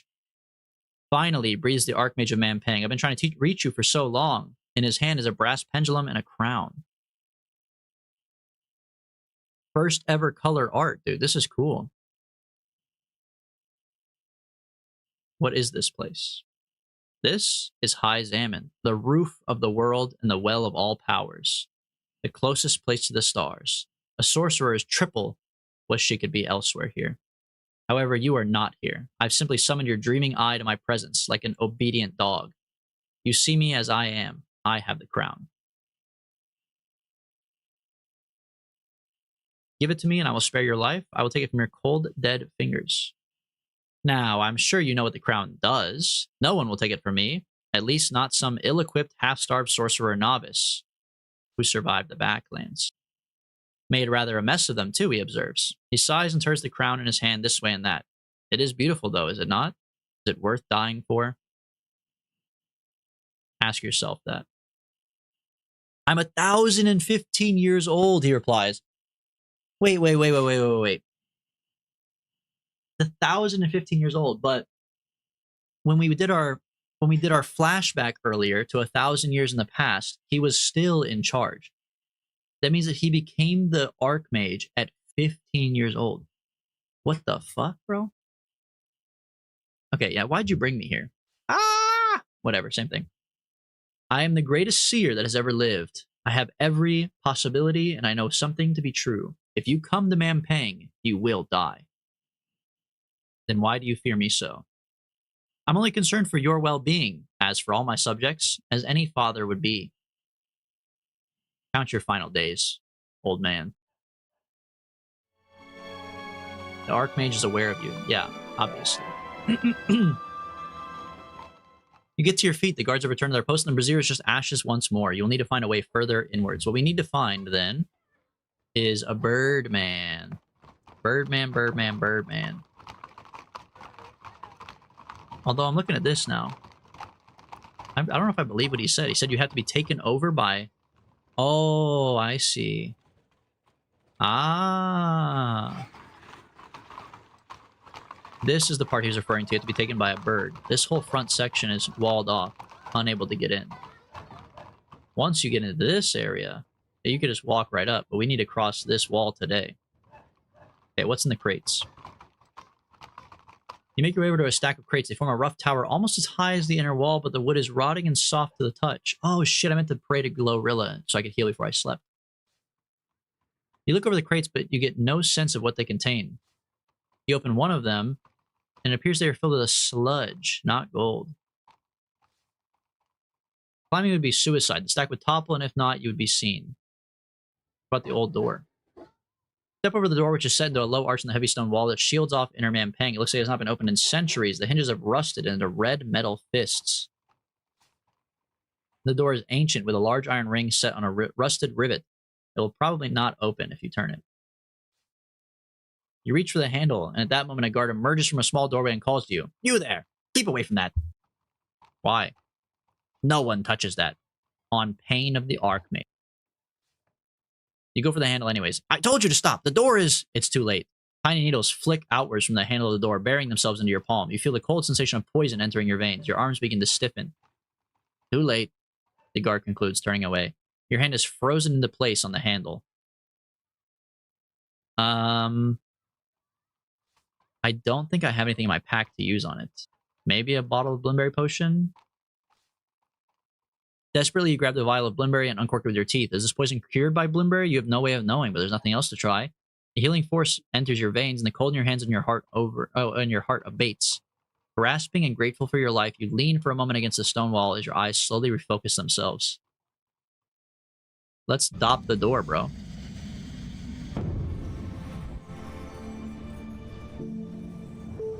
Dop it up. You cast a spell and the door rattles hard but does not unlock. It seems to have been enchanted against such magical approach. Of course.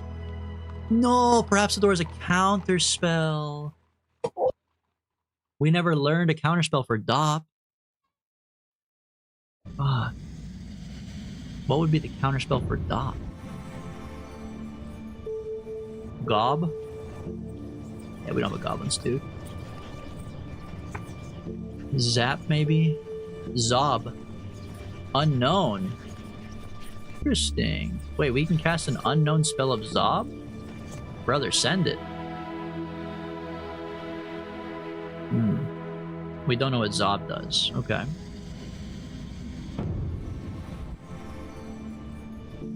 We know what Dop does. We know what Pot does. We know what Gob does. We know what Zob does now. Well, we don't know, but we know that it doesn't do anything, I guess. We could do Stun or Sus. Or we could do Sob. Yes, cast Sob. As you complete the spell, there's a popping and hissing from your pack. You pull it open to see it. One of your Snatacat teeth is glowing. Oh, fuck. Oh, Jesus Christ. I didn't mean to do that. A moment later, it shot up in the air and exploded, and a long-clawed Snatacat leaps down onto the ground. The Snatacat looks around for something to kill and finds nothing. Heavy eyes fall closed, and it disappears from sight, but you can still hear it growling. You feel the Snatacats popping from existence as you move away from the wall. Fuck, dude. Well, we learned how to summon a Snatacat. Which... we have... how many more Snatacat teeth? 1. Okay. You enter the shade of the barracks. The barracks are reasonably quiet. Most of the guards have been put out on patrol, and a closed door leads south. You listen to the closed door to the south and hear the quiet sound of singing. The language you recognize is the common tongue of Analand. Ah, no way. You stride into the room, and a horned humanoid creature stretches on a bed, looking as though he has only just woken up. He glances in your direction, opening a pair of exceptionally large eyes that cover half his face, perhaps like a cat. You look him over. This is a Sightmaster. What's a Sightmaster doing in Mampang? Greetings. You're from Analand. I recognize the features. As are you, my friend. You're a Sightmaster. Well met. He smiles icily at you, an almost predatory look. How did you come to Mampang? Brought by the Birdman. It's the only way anyone comes and goes from Mampang. The mountains, lakes, wastes of the backlands, they're all uncrossable. The people here believe they were destroyed by an evil sorceress long ago. Are you loyal to the Archmage? No, but I could never return to Analand. Will you aid me then, my friend? No. Why? What the hell? I betrayed one of my own kind. I led him here when he was captured and made him suffer. And I think that I killed him. All for personal gain. Run him through? mean, I have no reason to kill that guy. He seems like an asshole, but who cares? You hurry along the corridor. A powerful smell emerges from the smaller door on one side of the corridor, and the other side is what looks like a dormitory. You take a deep breath and then cough violently as you place the smell. The small door is a latrine. The smell coming from it is akin to that of the sewers of Kare. You could either go down the corridor, but lingering would be a bad move. The latrine, we probably have no reason to go in there. I would like to go this way, please.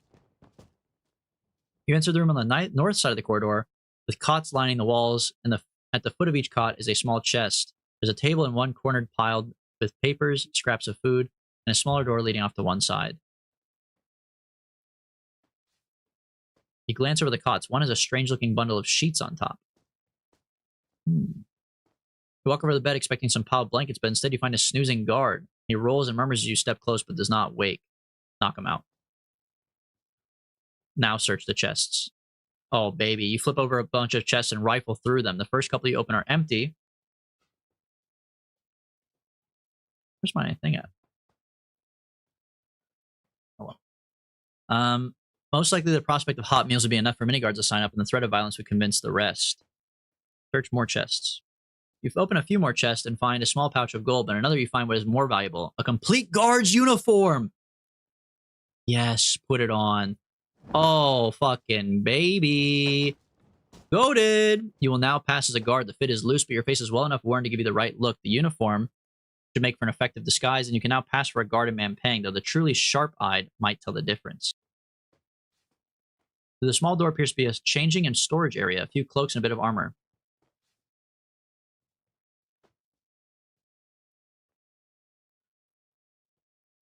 In the pile of sheets, there is a missive directing guards to kill on sight a weary-looking woman wielding a long sword. Yep, that's me. All right, let's get out of here, brother. We need to get hired by a birdman.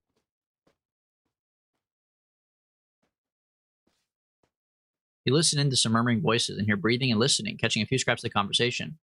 Has Varak heard about the Night Watch? The Samaritans of Shin? That's what he thinks. Damn Samaritans. Not their style. There's no need to worry about gates. Exactly, they can fly, right? Still, it's worrying. Ah, the Samaritans of Shin are capable of flying. Hundreds of those blasted birdmen crawling around this place. I'd kill a whole lot if it were up to me. I agree. Step inside calmly. Inside, you find a guard mid-sentence with fists raised. Behind her sits another at a table toying with a knife. They flick towards your disguise. What are you doing here? This isn't your barracks. This is an inspection. This is the worst barracks I've seen. Anything else we can do for you? Where's your captain at? Probably in the yard, kicking everyone into shape. She's easy enough to spot. She's in her right temper, though, so it might be best to give her some wide berth. Who else is in these barracks? Some sightmaster? I hear they can see beyond the horizon. The Archmage brought a group of them here to watch the walls. He has his own room on account of how rare he is. Stuck up, if you ask me.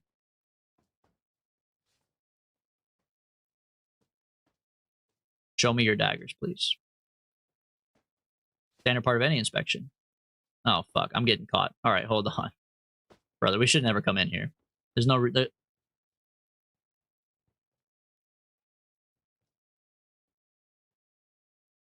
Oh, wait, we can't rewind anymore. That's right.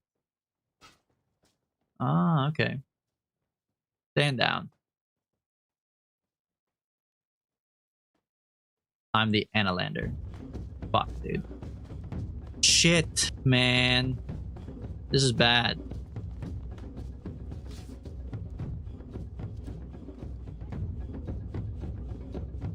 We might be fucked here.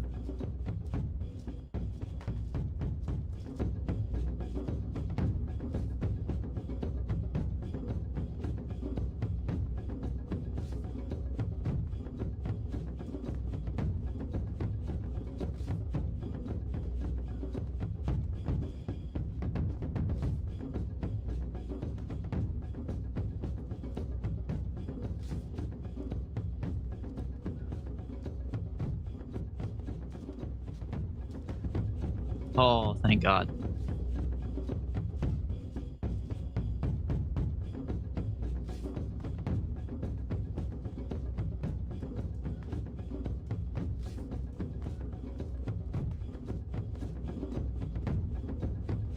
little more.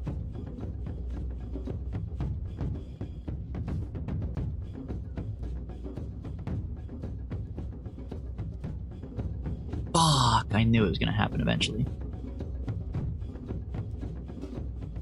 Okay, just one more. One more.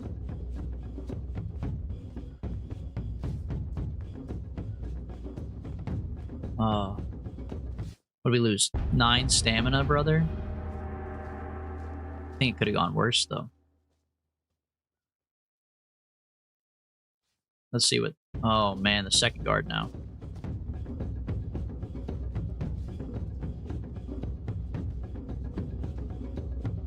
Yeah, I think we're just dead, brother. Interesting. Okay, so we can only rewind to before the... before we entered, basically. Means I have to redo everything. Which kind of blows, but that's fine. Oh, God. Hide behind a bush. Throw something at the door. Holy, man. Wait once till he comes fully out. Then kill him. Then fight the next guard. Oh, my God, bro. Wait, does he come out swinging or no? I forget.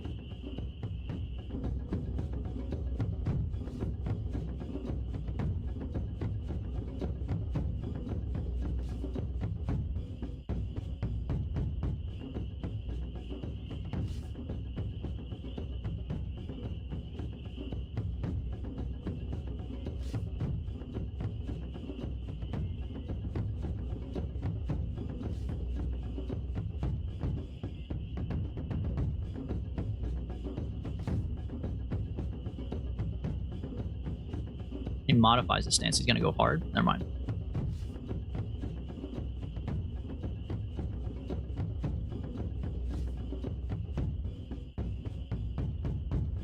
Oh, he went hard on that one, though. Fuck.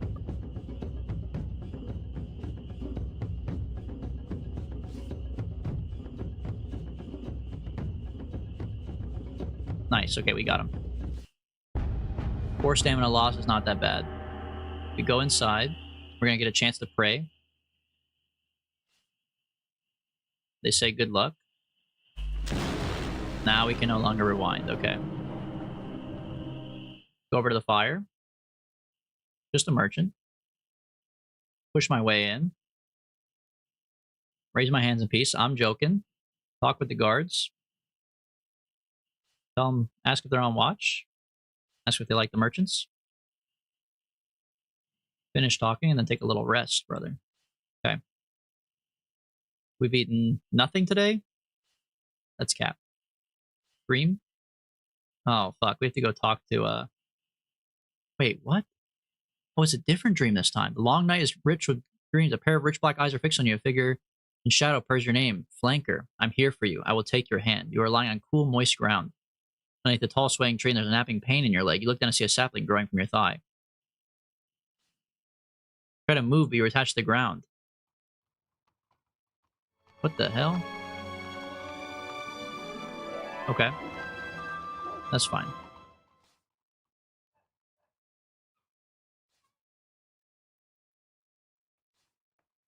Alright, so the crates in the door are bad. Look at the door. Turn the handle. Step back. Good. Can do without scraping up another body from the ground. Okay.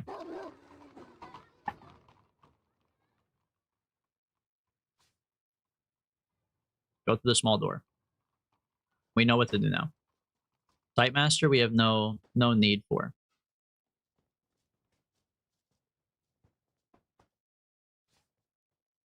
Actually, might have a better chance talking to the Sightmaster now that we're a guard. Well, once we become a guard, I guess. Knock out the guard. Search the chests. Search more chests. Put on the guard uniform. Okay.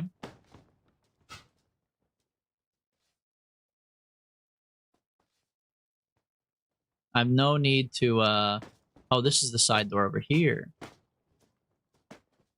Benches line the wall under racks of hooks. Look under the benches.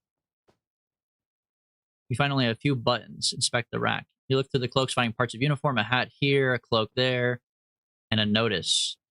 The list of names is large, nearly the size of a town's entire guard assigned to the main gate and the side yard. Several groups are down to patrol the passes and the crater, while others patrol the outer walls.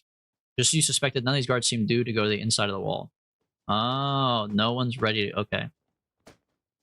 Alright, we need to actually pay attention to this area, because I didn't realize we can't rewind. So, okay. No guards are due to go to the inner wall. That is actually good to know. We'll listen into this voice.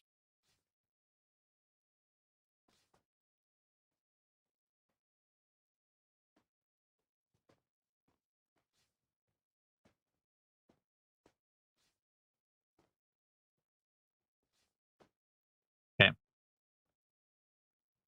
If you do not see any this side of the wall, we tie them up. Oh, if you do see any this side of the wall, we tie them up. Maybe we can do some investigations of our own. Okay, so this lady hates birdmen, and she wants to tie them up. That's fine, but that means that we can team up with the birdmen. You step from the barracks in the main yard. As the sun climbs the sky, the winds begin to rise, and the square is busy with traders and their porters carrying goods from the gate to the high inner wall, with a rack of pulleys and ropes in constant operation. As expected, there's no door to the wall into the city. Well, like, how do the traders get in then? Most of the merchants stop at the gate, but a few are allowed to drive their carts all the way up to the far wall. Here, their goods are unloaded, strapped to ropes, and hoisted over the wall, presumably into the citadel proper. Gold coins are shuttled back again, and seems remarkably elaborate. The crews on top of the wall work the pulleys and transfer the goods into the city. Perhaps there's a way to use them, but you cannot see one. There are scores of people working on every rope and nowhere to hide. Doors are set into the walls on either side of the yard, and to the east, rich smells come from a noisy kitchen to the west of the barracks. You find a merchant waiting for a free rope. Excuse me. He nods a cautious greeting as you come to stand beside him. My papers are in order, just so you know. And what are you trading? Leather, skin, fibers? Where are you coming from? The East Land. Have you ever been inside Mampang? Of course I haven't. I'm still here, aren't I? Of course not. Enough talking. Okay, let's go to the kitchen, get some food. Opening the door a crack, you see a riot of activity and heat. Goblins rush between fires and low tables carrying heaps of pots and water. An enormous hobgoblin stands at the front of the room shouting orders. There might be some useful information to be overheard here. Well, then we'll creep in. You ease the door open and slip in. The hobgoblin, whom you guess to be the head chef, is too busy to notice you. You casually walk through, disturbing nobody. Here, watch it! You look down to see a squat goblin rubbing his foot. Okay. My apologies, man. What good are your apologies if you've broken my foot?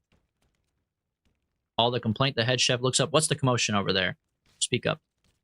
My apologies for disrupting your kitchen. The head chef looks at you. You see the kitchen goblin's pause, waiting with bated breath. No one crawls in here without my permission, so tell me fast why I shouldn't put you in the soup. The guards outside need food. Wasting time. At your calm reply, the hobgoblin explodes with fury. He rants, calling you a Philistine and bemeaning you. He is soon red and puffing with effort. Excuse yourself. You shrug sympathetically and mention some tasks you need to see to. Oh no, you're not coming in here like that and just leaving. He suddenly leaves in, fingering his cleaver. Unless you're the Analander we were warned about, perhaps I should call the guards. I am a guard. Well, don't get in my way.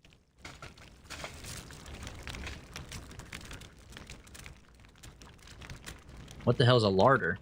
You open the door and slip into the larder. It's stocked with food that looks actually edible, unlike most of what's piled in the kitchen. But it doesn't seem to be much more of it. Why go through all the trouble of guarding it so jealously? You come across an old cloth bag that rattles when you pick it up. You open the bag and tip out the contents. There's 3 oversized teeth. Keep them. What about the sacks? What do they got in there? Not much. Take some rations. You quickly walk back into the kitchen with nothing much to show. No one pays you any attention. We got 4 rations and some teeth, baby. What kind of teeth did we get? 3 giant's teeth. We're summoning a giant, baby. You emerge from the kitchens into the relatively cool of the yard. You are into the middle part of the day, and yet the citadel is still cold.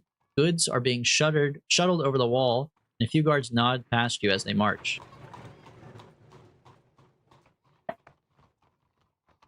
You wander back down the path towards the main gate. The sun is beginning to lower, and the air begins to cool. It's immediately clear that once a grand entranceway, this remains tall statues like those of the southern shore on the lake Iklaka. Their welcoming expressions have been worn smooth, and their bodies have sheared.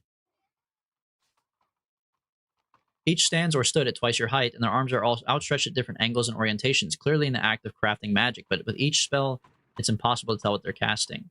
Many have lost their arms and many more their fingers. Most of them have pursed, whispering mouths that crumbled to powder. There are 4 statues on one side of the path and 4 on the other. The statue nearest to the gate is reasonably intact. Going over to it, you can make out a portion of a rune inscription at its base. D.O. The statue opposite also has a carving at its base.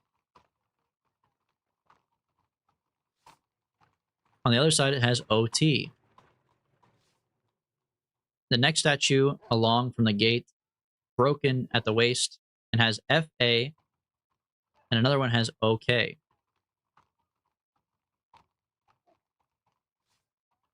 You search for other readable carvings, but one is missing entirely, and another 2 have been firmly destroyed, leaving only the last statue in the line, which stands tall, arms raised upwards. It holds a stone vial, upended in one fist, and a skull beneath its foot. Opposite is nothing but an empty plinth. Carved at its foot are 3 characters overgrown with moss. You pull the clumps of moss free to reveal the name of the spell, Zed. You cannot hold back a shiver. This truly is the Fortress of Sorcerers, a place where the weirdest spell of all is not hidden away, but displayed in the main yard. Perhaps someone here even knows what the spell does. Interesting. So we have Doot, and we have Fow, and we have Zed. Okay. You stride back into the bustling yard, expecting the birdmen to swoop on you at any moment. The sun disappears, heading into the horizon. Goods are still being shuttled. What the fuck am I supposed to do, brother? We can't go back to the kitchen. We pissed that guy off.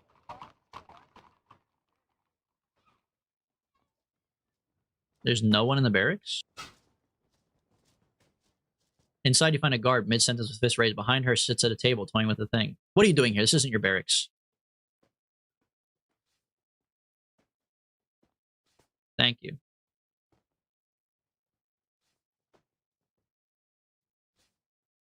Okay. Yeah, we do not want to interact with that woman about inspections. We don't know what we're doing. The main yard beckons. Okay, we need to go to the main yard, but I don't understand what we're to do. We're not going back to the kitchen.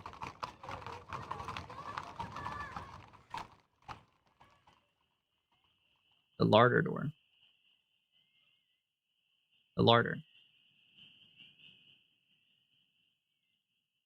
You head back into the larder. Outside, night has fallen. As you enter, you knock over a bag of flour, which spills across the floor. It makes a curious pattern in the crack of the stone. The spilled flour has indeed picked up a strange pattern on the floor, as if someone has tried to scuff away footprints. Ah. Inspecting carefully, you notice a thin seam running across some floorboards. A less clever observer would have never noticed it. You pick up a nearby fork and pry at the seam. A section of floor pops up, a disguised hinge, a trap door. You peer into the darkness below the kitchen, and a chill breeze is rushing along a tunnel. It must go down for some distance. You could turn back or descend below. Obviously, we're going to go in the trap door. Jablonski, hello. We're not going to cast Fireball on a pile of flour. You climb downwards into the tunnel, squinting in the dim light. It's narrow, but there doesn't seem to be anyone in it. You slither and slide your way down into the darkness of the tunnel, and it is unclear who built this. There are no supports or indication of construction. It seems to be tooth marks in the wall. Truly amazing. So we're in an underground tunnel formed by a bear or something.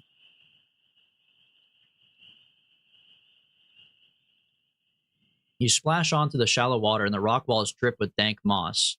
The smell is stale and fetid. There's no way to tell how much more of this there is to go. You splash onwards, and the tunnel turns a corner, rising up to a chink of light. You climb upwards using the rough edge of the tunnel as footholds to ascend, and there's a fresh scent from somewhere overhead. After some clambering, you come within sight of a grate in the ceiling. A dim glow filters through, and you're standing right on top of it are a pair of feet.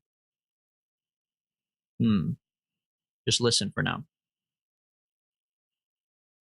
You wait a few seconds and are rewarded as the guards above begin to chatter. Keep your eyes open. She's on her way. Who? You know who. Oh, I'm not worried. No assassin can kill the Archmage, no matter how clever they are. Make merch with fetid? I'll leave that for Kier. That's Kier's favorite word. Look up at the grate. Oops. Look up at the grate, please. I'd like to see who's up there. The grate looks fixed into the stone. It's not hinged or designed to be open, but presumably just to let this tunnel vent steam. We'll press on. You reach the end of the tunnel. A short flight of slick stone steps lead up to a trap door. It's set neatly into the ceiling and closed tight, as though it hasn't been opened in a very long time. The trap door is so firmly locked it does not even shiver when you shove it. Bang on it. Doesn't even budge. More suspiciously, it barely even booms. What if we pull at it? You pull at the trapdoor, and after some work with the silver sword, a strip falls away, revealing smooth rock beneath. It seems this once trapdoor has been filled in, perhaps with a petrification spell cast on the wood itself. There's no way up from the tunnel. You turn back, hopeless. I don't know if that's true. You return along the tunnel when you hear something growling. It seems your banging has attracted attention. You stop to listen. The sound is all too familiar. It's a rat bear. Okay, it says run, but where are we going to run to, brother? Now I could cast Fireball. I don't know if it's too soon, though. Draw my sword, cast a spell. We could try Fireball. I'm just worried it's not going to hit the bear. We haven't seen it yet. It's going to be like, oh, you fire a thing into there wildly with no fucking plan. You cast a spell, winding a fireball in your palm and fling it at the rat bear. It sears through the creature's grimy flesh. I can cast another spell. He's still coming? I'll just draw my sword. Oh my god. We got him. Standing up on its hind legs? Yeah, I knew he was going to fuck on me there. Brother. Holy shit. This guy is goated. Okay, a rat bear has killed me. Even though he only has 3 health. What?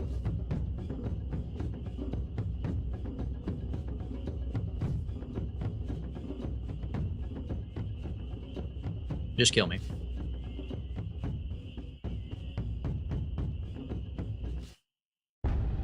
Okay. Dude, what the fuck? The first time he didn't do that. Okay, also, hold on a second. My camera's, like, fucked up.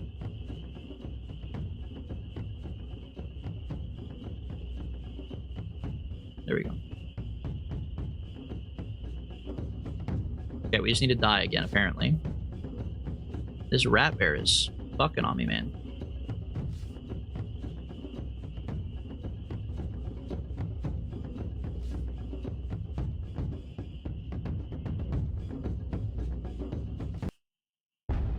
Okay.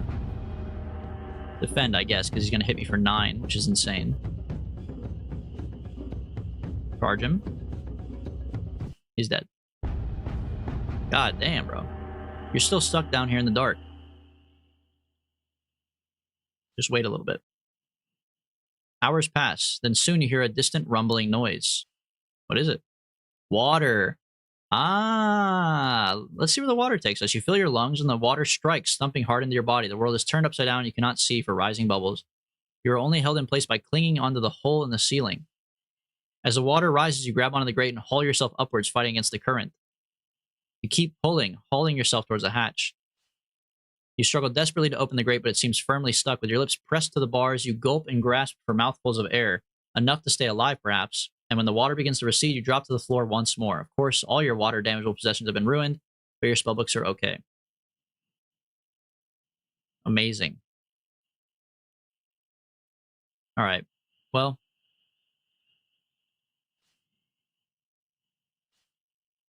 What if we cast a spell on the grate? We lost all of our food and all of our water-soluble possessions, which is pretty good. The great overhead flips. I should have fucking just done DOP to begin with, man.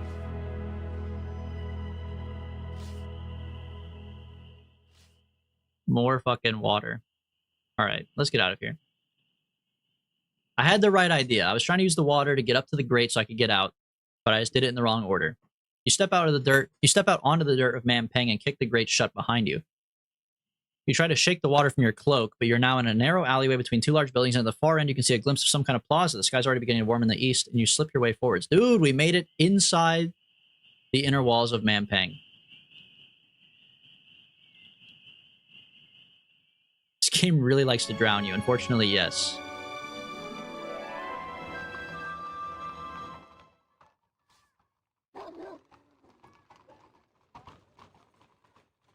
The alley widens out a little here. You are inside the city. Time to explore. Looking around, you're surprised to find this part of Mampeng is more like a city than you expected. There are merchants, laborers, and swaggering guards.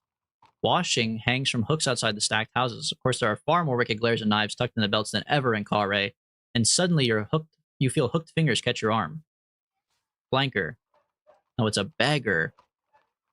Something happens, you lose sight of it. A moment later, the tall buildings of Mampeng have disappeared. Oh, wait, it's Dintana, right? It's the goat. Wait. No, it's one of the first nobles, right? Tall plants lean down on all sides, and a thin, watery sunlight leaks through some kind of glass ceiling choked with weeds. The beggar's still there, but he's no longer holding your arm. He stands taller and seems better fed. That's better. Now we can talk more freely. Who are you, bro? My name is Throbin. You notice he wears a circlet of finger bones on his head. Some have called me a necromancer, but they only mean that death has never stopped my work. Where are we? Favorite little spot of mine, forgotten corner of Kare, the lost gardens of Briar. Even the gardeners who work here can't remember their way in. Even though it's on all the maps, no one can find it. My own little fortress. Come, let's walk a while, shall we? He begins to saunter between the trees, and you follow. Is this place hidden from the Archmage? Quite so. The Archmage would chew a death sponge mushroom and then eat my brains if he had the chance. Best for us all if that doesn't happen. Well, what have you done? Moved us elsewhere so we could talk. Do you see this one? Purple thornweed. Only grows in one place, the slopes above my home village. A place called Kariyama. Maybe you've heard of it. We've been to Kariyama. You push your way between the plants and find the beggar waiting, only now he's no beggar, but a tall, handsome man wearing a cloak embroidered with runes of power. There you are. I was told to expect you. Whoa. Whoa. Throwing more like throbbing? How long you been waiting, bro? About a month. Please excuse any confusion. I use these gardens for conversations quite often, but I have to space them out. These things cannot overlap. I believe we will be talking about Mampeng and your impending death. Amazing. I'm glad this guy really has a positive outlook for me. Will you help me? I won't save your life. I may take your death a little more valuable, though. He points up. The dome is gone and it's now nighttime. Stars shine overhead. I like these gardens for one reason above all. Can you see what it is? The constellations, baby. Exactly. Look up there. This is only one of two places in Kare where the stars of the Zed spell can be seen. The other is by the north gate, but that spot's rather too busy. What do you know of that spell? The secret magic, most powerful knowledge unknown to all. Zed, he intones, is the great discovery of the necromancers. A spell powered by and fascinated by death. Some thought that it prevented it, but not quite. In fact, it's the opposite. The stars of Zed cause a death of the most significant, final kind. What's it for? The spell of such power and significance that it must never be divulged. I have told you enough of this place. Please. After you. We learned Zed, though. We know Zed. You slip under the arch and arrive in a field of bright yellow and purple flowers, technically overgrown. The man does not follow. Call out, but hear no response. High above you see two harpies flying past, screaming to each other and pointing, but they are not coming for you. Okay.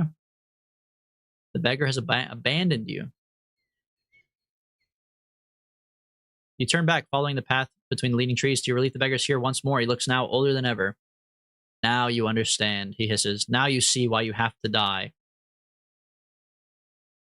I do not understand. I will tell you all you need to know, he says. The Zed spell is difficult to cast, you see, because you can't cast it at once. You have to cast it at 2 separate times. 2 times, but 1 casting. Got it? Like left and right hands clasped together. He demonstrates, linking thumb and flapping his fingers like a butterfly. What the fuck? Like what the? Like this? He did this thing? Is that a gang sign? Okay, go on. So you cast it then and before. And when both castings are cast, they are the same casting. 2 castings at different times cannot be at different times. So the time between disappears. He squashes his butterfly fingers into a single 2-handed fist. What the hell, bro? Where does the time go? Same place any of it goes, I expect. He spits a tooth and picks it up to admire it. Be valuable that one of these days. Well, I'll take the tooth then. You reach down for it. Uncouth villain, he curses, batting your hand away.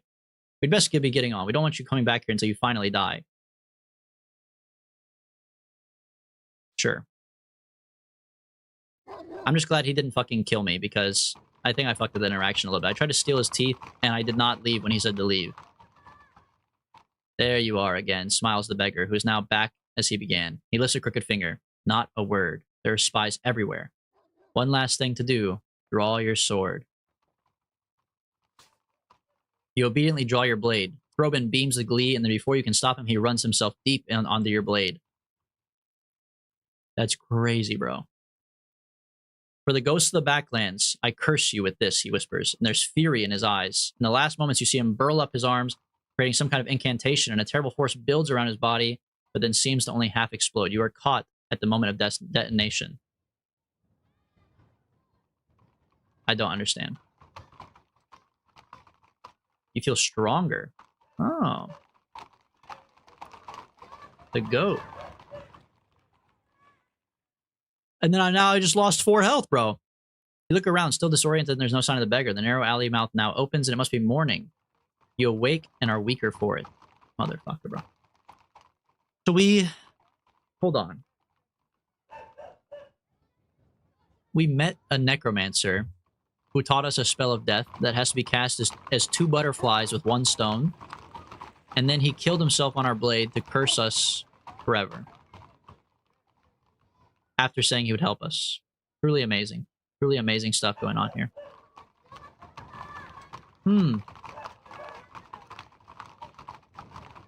What is in the square? I see a statue. The sun has reached the highest point now. You stride out in the middle of the public square. Manping's inhabitants go about their business. In the center is a huge statue of a faceless man holding a crown aloft, the Archmage. The statue seems unimaginably old, but the Archmage depicted here is definitely holding the crown of kings. Has he been planning this stuff for such a long time? Or is this a prophecy, a celebration of a day destined to come? Many people are simply passing through, but several are browsing the market on the west side. You also spot several guards to the north clustered around a road that leads upwards. Archway, market, north side, south. Let's go to the market. The market's busy with traders and stalls in a city in miniature. Not quite as large as those in Kare, but still bustling with life. There are a few large tents set up with some stone buildings too, and there's a hawker loudly proclaiming the mysteries and wonders that await in his tent. Ah, a fortune teller and a hawker. Let's go to the fortune teller. You join a long line of creatures outside the low stone building of the fortune teller, waiting with surprising patience. The creature in front of you is a hobgoblin with long blonde hair. What's up, man? Oh, it's a girl. What's up, girl? What's inside this building? You don't know? Why are you waiting here if you don't know? Draw the line. You just join? I suppose I did the same thing first time that I got here, but it seems so long ago. How long have you been waiting? A few hours, maybe? If you don't mind, I'd like to go back to waiting. Oh, wait. You wait. A thin creature emerges from the building with a curious half smile on his face. The next creature, a dwarf, enters. continue waiting and nothing happens. I don't want to push to the front. Let's leave the line for right now.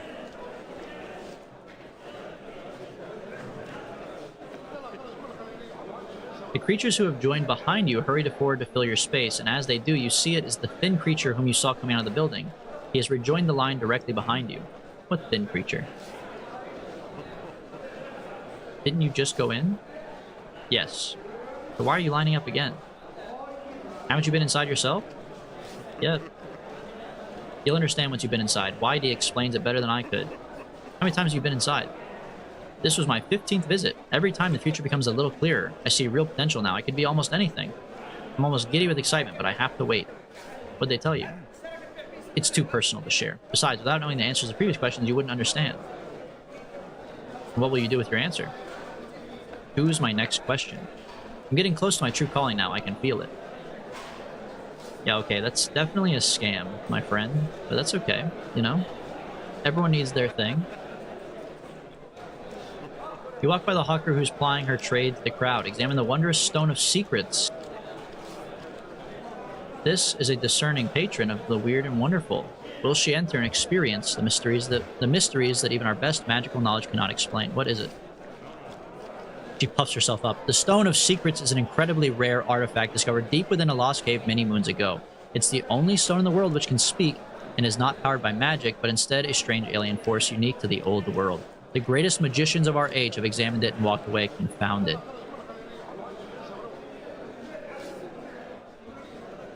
They say my family was once great travelers and traders crossing the whole of the old world. Can you imagine such a journey? Nope.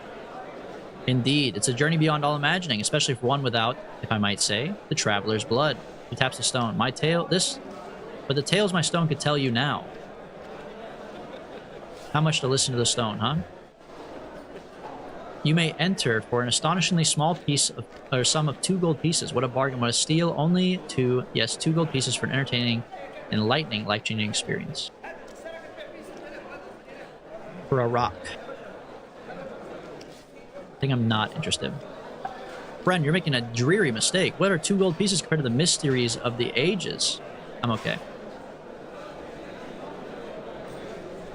I'm really looking for, like, something useful. Weapons dealer. See, like, this is, like, what I'm looking for, man. Welcome, friend. The army has procured most of my goods, but I have a few items left to sell from my original stock. You're not from Mampang? There are safer trade routes, yes, I know, but as a bold young man, I heard that the Archmage was offering a fortune for weapons, outfitting a new army or something, but I'm not so sure. Once I got here, well, what happened? That snake Nylock would only pay me half and left me stuck on the wrong side of the wall.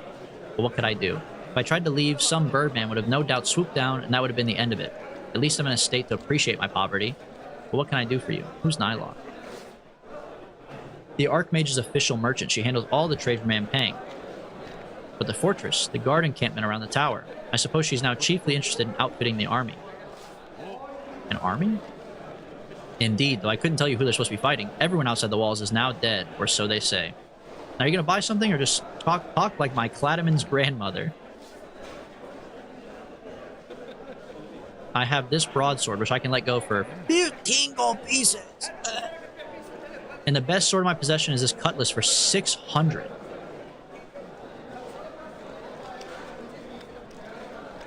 What?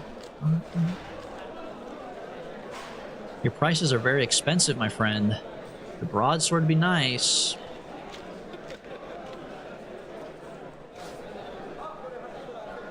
This is the best you'll find in the fortress. I am nearly destitute thanks to Nylock. I could not go any longer. Give me a better deal, please. Friend, this morning a beastman was so upset about the price he threatened me with his very sword and I was trying to sell him. I can see you have a lot to learn about haggling in Mampang. Like, I want to buy the broadsword, but it's exactly 15 gold, which is what we have, so we can't buy anything else. Like, what if there's like a sick jewel or something?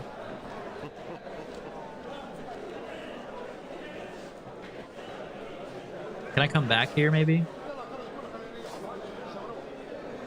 He said come back, but I have a feeling we're not going to be able to come back. The peddler smiles as you approach and gestures across a motley collection of objects laid out on a blanket. There's chipped pottery, dull knives, empty picture frames, and the man is not old, but a hard life has aged him for sure. Junk, refuse, and memorabilia, all for the discerning customer. This guy is literally selling junk, huh? Why are you selling junk, my friend?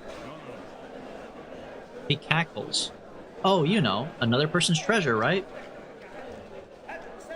But why call it junk then? People will pay for it no matter what I say. If they truly want it, I see no reason to lie. Junk certainly covers it, right? Okay. How'd you come across these things? He points to a dried flower. I found that in the back pocket of a sleeping werewolf. This glue I won from a man in... Oh, glue.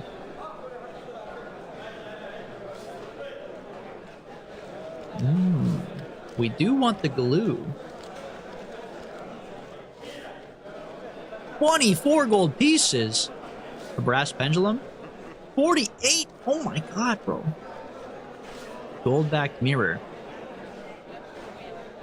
The peddler smiles and hands with the mirror. It may still smell of swamp. It's 48 gold pieces. What the hell? 30 gold for a potion of fucking blimberry? What about a giant's tooth? 39 gold pieces. I couldn't afford anything there. Okay. Wait, what'd that say? There's a way to see dialogue, right? Did we just get robbed? I thought I saw something scary about a cloth. Alright, well that was useless. I kind of want to just go right up the middle. I mean, why don't we just fight the guy, right? We know to cast Zed. But I feel like that's not smart. Oh, fuck. We need somewhere to sleep. Well, where the fuck are we gonna sleep, man?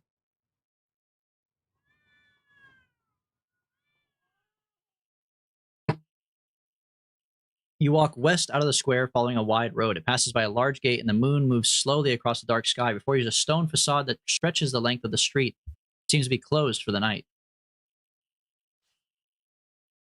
Arched windows are placed evenly, though several panes are missing. Worn steps lead to a door that is rather small for such a large building, but the doors are sealed fast for the night. We have to find somewhere to sleep. Oh, the field. Night is drawing on. You find a low metal door. The door is made of thin strips of metal riveted together with a few gaps and holes between the plates. Peering through the holes, you make out a sea of waving grass stalks. You push at the door and are surprised to find it's not locked. It is, however, heavy enough that it swings shut when you release it. You'd better sleep where you can find somewhere safe. We're going to go in the fields and sleep.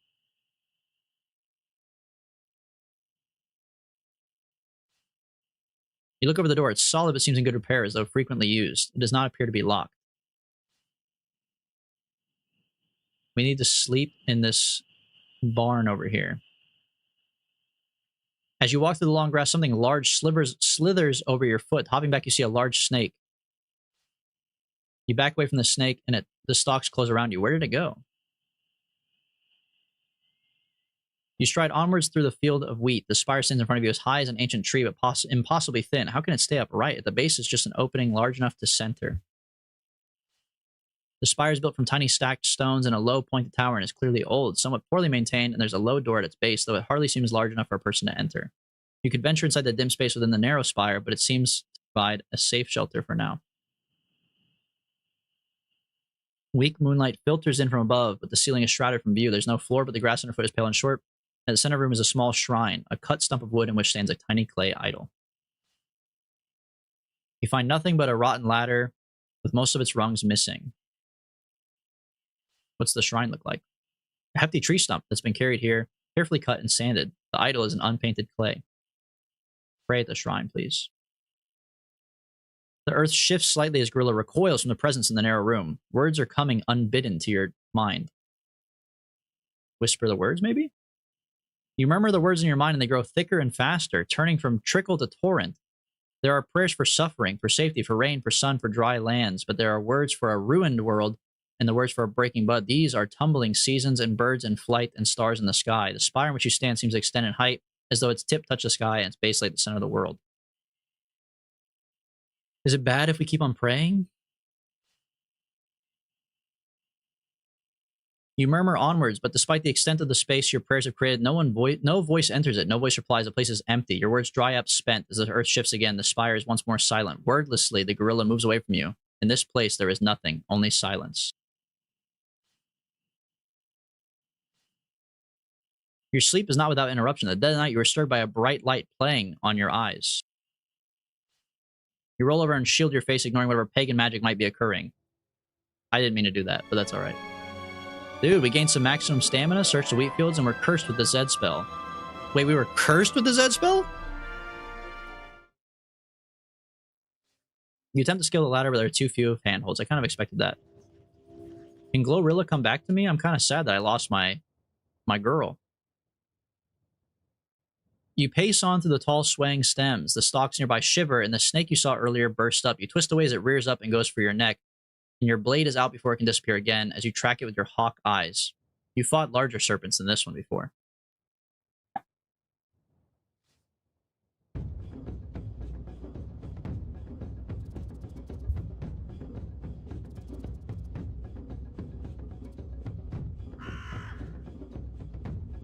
Alright. You pace on through the tall, swaying stems. The stalks nearby shiver, and then the snake you saw earlier burst up. You draw your long sword and set it against the creature. Excuse me. Hold on.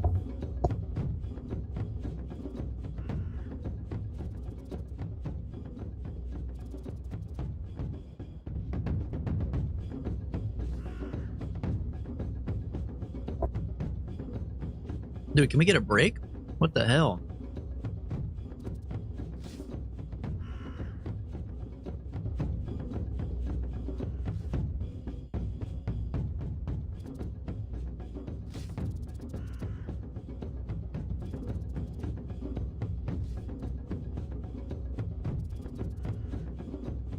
We need to redo it. We lost too much stamina. Why are we fighting a snake, man? Like, can we get a break, please? For the love of God.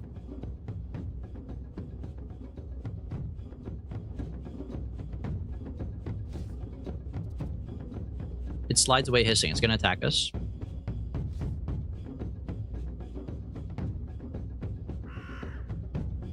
Okay, it's defending again.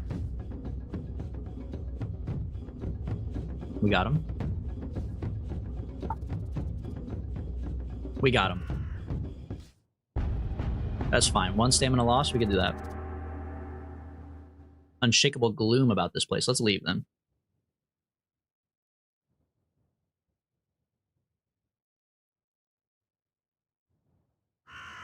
You move onwards to the long grass and stand in the shadow of the inner wall by a heavy metal door. The door is closed. Yeah, we already know. You try the door and find it open but stiff. That's fine. So we just don't have a god anymore, or what, bro? At no point did I claim I was good at this game, but I feel like I'm really bad at this game. Like, we have been not doing very well. Okay.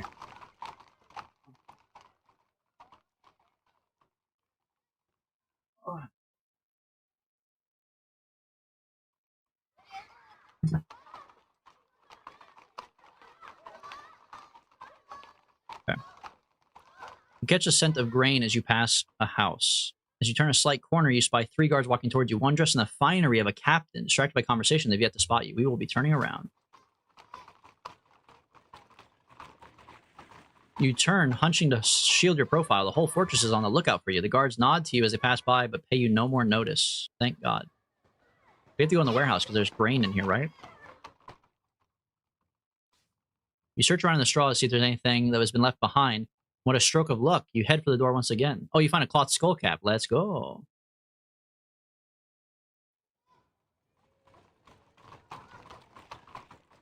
As the sun climbs towards its zenith, the winds begin blowing the buildings. Oh, blowing between the buildings. The buildings here are pretty inhabited, used only by Mampang's lowest strata of society, and these are people without hope. Suddenly, a door bursts open next to you, and sprints out of it, slamming it closed. Leaning against it, she takes a series of heaving breaths. She's dressed in a loose cloth shirt with a bandana tied across her forehead. She has a notched cutlass hanging from her belt and looks at you after catching her breath. Can I help you? What are you running from? Rani Goldani, at your service. I just emerged from a small disagreement with some goblins. Nothing to worry about, really. The goblin and I were discussing certain irregularities in their finances. See. Fine, I robbed them. I ran circles around them silly and robbed them blind. Now, before you have to report that to your superiors, ma'am guard, I'll be going. See ya. That's fine by me, brother.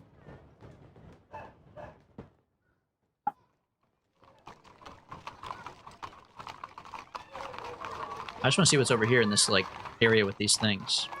A ruined portion of the citadel. Is that what this is over here? The road ends in a tall wall of obsidian black bricks. Tall enough to keep out a giant, but the wall has been crumbled, brought down by the piercing gripweed vines that cover its length. You could scramble over the fallen stones inside easily enough, but the blazing sun does not seem to warm this place. Beyond stretches an empty region of lapping water from which tall, isolated, gloomy towers rise. Strange noises reach you from across the wall. You scramble up and over the broken wall onto a narrow strand of stone on the edge of a watery pool. Towers rise on all sides, connected by spidery paths, and sand is scattered over the edge of the pool. Collect up some sand, brother. You leave the shade of the wall and follow the stepping stones out across the water. Everywhere the signs of ruin abound. Weeds crack the stones, turret roofs and buttresses have collapsed into heaps. Why is the Archmage allowed such ruin? The sun is beginning to lower and the air begins to cool. What is this place? Looks like no part of Mampang. The air itself is even different. As though the world is stretched thin here. A taut drum skin pulled over a too-wide frame. The tiniest step might unleash a powerful rupture. You look up at the stars but find nothing. A starlight seems to bend and divert before it can reach you, as though being funneled away. What is happening in this place? You look over the nearby tower. It's squat and ugly with a low, solid archway. So, I mean, oh, it wraps all the way around here? What I'm hoping for is to find a fucking companion. Somebody who will help me or give me a way to kill the Archmage. Because right now I think we just die, right? You cross the waters and push your way inside the crumbling tower without knowing what you might find. Once inside, you immediately break out into a smile. This tower might be gloomy, but it's certainly a relief after the ruin outside.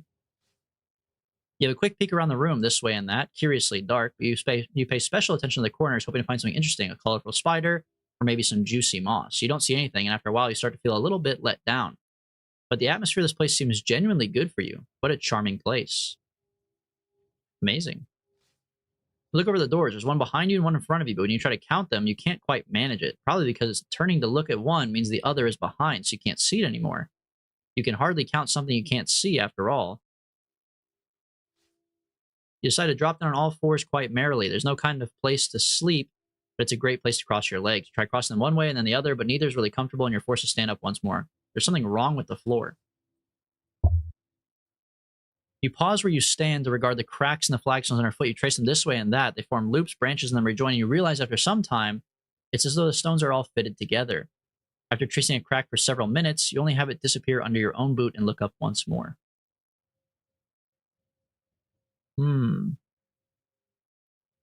Are we going to fall to death, or what spell would we cast here? You open your arms to cast a spell and end up falling over backwards and collapsing into giggles. Oh, fuck, we have to leave. You head for the door but get distracted by the way the view of the world outside moves left and right. You're soon standing on the spot and just swaying. You close your eyes and attempt to offer a prayer, but end up singing a song from your childhood instead. The song brings a smile to your face, and it must be said, a tear to your eye. What? Why would you leave? The empty chamber's fascinating. You turn around on the spot a few times to get a full view and fall over. You have another try for the far door, but you are now turned around enough that you can't even tell where you're going. Stepping out into the open, you feel a slight headache coming on as you get drunk too much. Jesus Christ, man. I mean, I don't even have a god to pray to, so what the fuck? It doesn't matter. You step out onto the path and follow it a short way. The sun begins to dip, heading towards the horizon. Three paths meet at this point in the shadow of the eastern rock, and from the eastern tower, you hear the faintest sound of music. The wind picks up a little spray from the water and splashes it at your face, stinging when it touches you. You drop a pebble into the water. It sinks without a trace and without a ripple. Well, I'll tell you what, we're not going in the water area, that's for sure. Kippy, come here. Come here.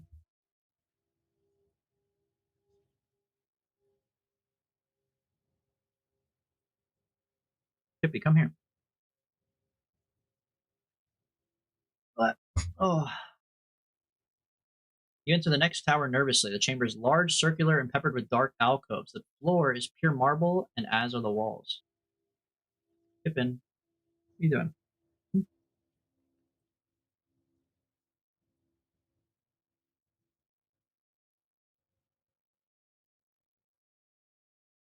Okay. In the center, standing on a pedestal of rough stone, is a large sculpture of a ram, huh? Look around the room. You scan the room, but nothing moves. The darkness in the alcoves might hide something, but across the room is a set of double doors large enough that 3 ogres could walk through. God damn. Oh, Chip, let go of my little shirt, please. Thank you. Man, I don't fucking know, man. The darkness in the alcoves might hide something. Study the statue for a moment. Twice your height. Impressive. There's only one flaw. The eyes lack pupils and are instead solid white orbs. You cannot shake the feeling the statue is looking at you. The marble covering the walls and floors is quite exquisite, but peering closer you notice splintering cracks. Just then the statue behind you moves. Its marble body groans with strain as its head lifts to face you. It shakes itself, the stone flaking, and 2 blank eyes stare you down. It jerks and twitches as it raises the legs and brings a hoof down onto the stone. The air shudders with the force of a single step. The ram descends from the pedestal, never shaking its eyes from you. Before you stands one of the Archmage's deadliest servants, the sleepless ram. Oh! But we can tell him a bedtime story. We can tell him a bedtime story. Don't we know that? Hold on. The sleepless ram can be sung to sleep. You shift your weight, ready to leap or attack, but the ram simply stares, unblinking and unmoving. It takes one more halting step, lowering its head, and begins to charge. There's no time for any singing. Oh, what the hell? Wait for it.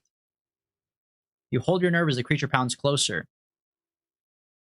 Dodge sideways or jump onto its back or face it head on.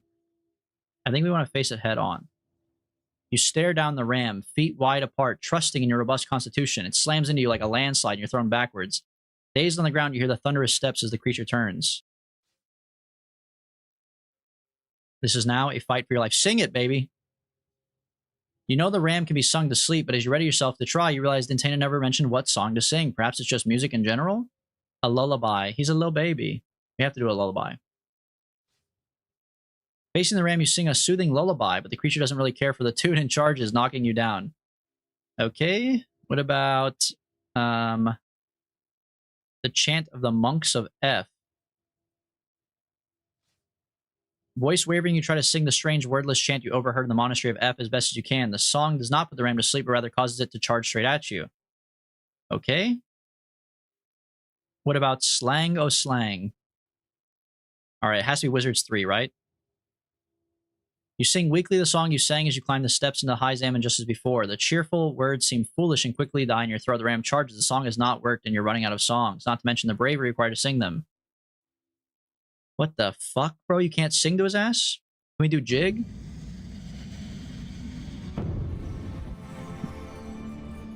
Do you think he's dumb? Oh, we don't have an L for dumb. You could do 6, yeah. Cause depression.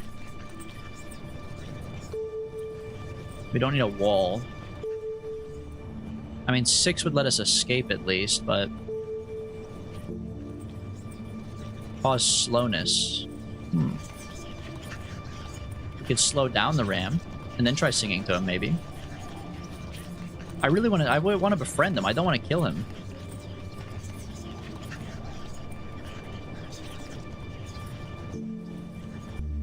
Dumb.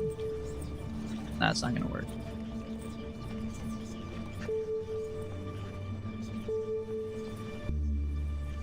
What does 6 cost? 1? Let's just do that. We have other copies of us. Forming a semicircle, the clones run in all directions, taunting the ram. The creature's confused at first, but falls for the bait, charging after the clones so you can run away. You tug on the far doors of the chamber, but they don't budge. The ram pulverizes your faithful clones one by one until the room is littered with broken bodies, each with your features. You turn from the frightful sight and face the door. Fuck, dude.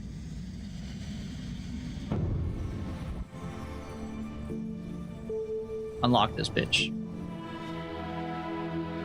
The double doors on the end fly open, and you escape. Thank God. A stone archway passage holds a doorway, but the door's been bricked over. The work looks shoddy and rushed. You kick the wall, and it bows with a blow. It is weakened. For just a moment, you catch the sound of muttering coming from somewhere nearby. I don't even know what I'm doing, man. I don't know what the goal is anymore. I don't know what I should be doing. I try to befriend the ram. It doesn't work. I just want to, like, find one friend. The last friend I found cursed me with a fucking necromancy bullshit.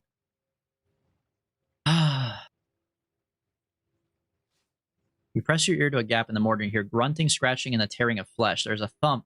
There's something thrown against the wall. What might be a bone snapping? You kick the wall again. The weakened wall does not crumble, but only hurts your foot. Amazing.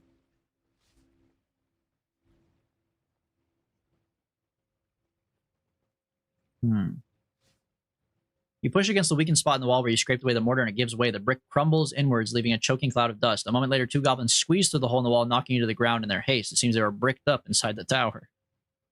Good lord, brother. It's just some bricked up goblins inside the tower. The sight that meets your eyes is truly foul. The room within the tower is crowded with goblins, both living and dead. It seems they've been trapped here for some time. The walls and floor are slick with gore, layers and layers of it. The goblins themselves do not seem to have noticed you because they're too busy rolling this way, that, and fighting. As you watch, a new goblin pops into existence quite from nowhere. She whips her head around in confusion for a second before being tackled to the ground by three others. They snap her neck and tear into her flesh. They eat her raw. God damn.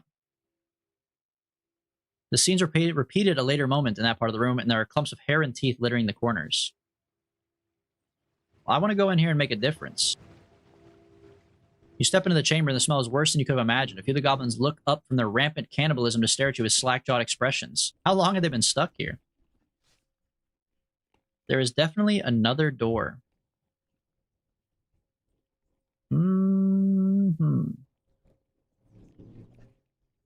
We have to cast a spell. We need to, like, fireball them all, so they fucking chill out for a second and listen to me. That's what I think. I think a quick little fireball.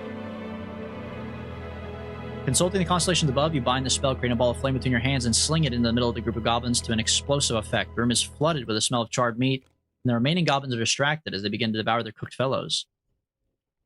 Go for the far door. It's locked. God damn it. Oh, I have a key from earlier. Nope. Oh, fuck. We're screwed. Goblins leap up, clutching your arms and chest in a frenzy, and you're brought down, rolling along the sticky floor as more pile on top of you. You try to open your arms to cast a spell, but your limbs are pinned. I'm dead. You feel the cold veil of death surrounding you, but a moment later you find yourself moving. Oh, great. Truly amazing. Let me guess. Zed, huh? Yep. You do not know the spell, but rather it casts... Oh, you do not cast the spell, rather it casts you, pulling you open only to scatter you into the winds. Ah, okay. So we do get the kind of rewind. You hit the ground in one piece in the thin alleyway leading from the grate. It's where you met the beggar, but he's nowhere to be seen. All of your gold, possessions, and knowledge are intact. Aha. Kinda goated. Okay, so don't fuck with the goblins, huh? Let's go into the square.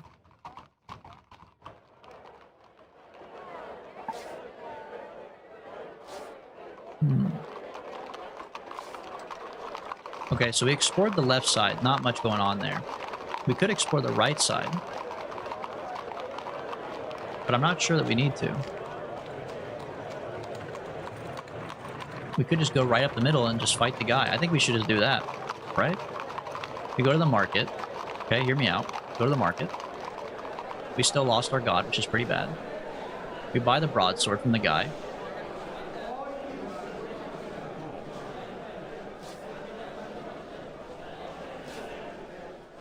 Okay.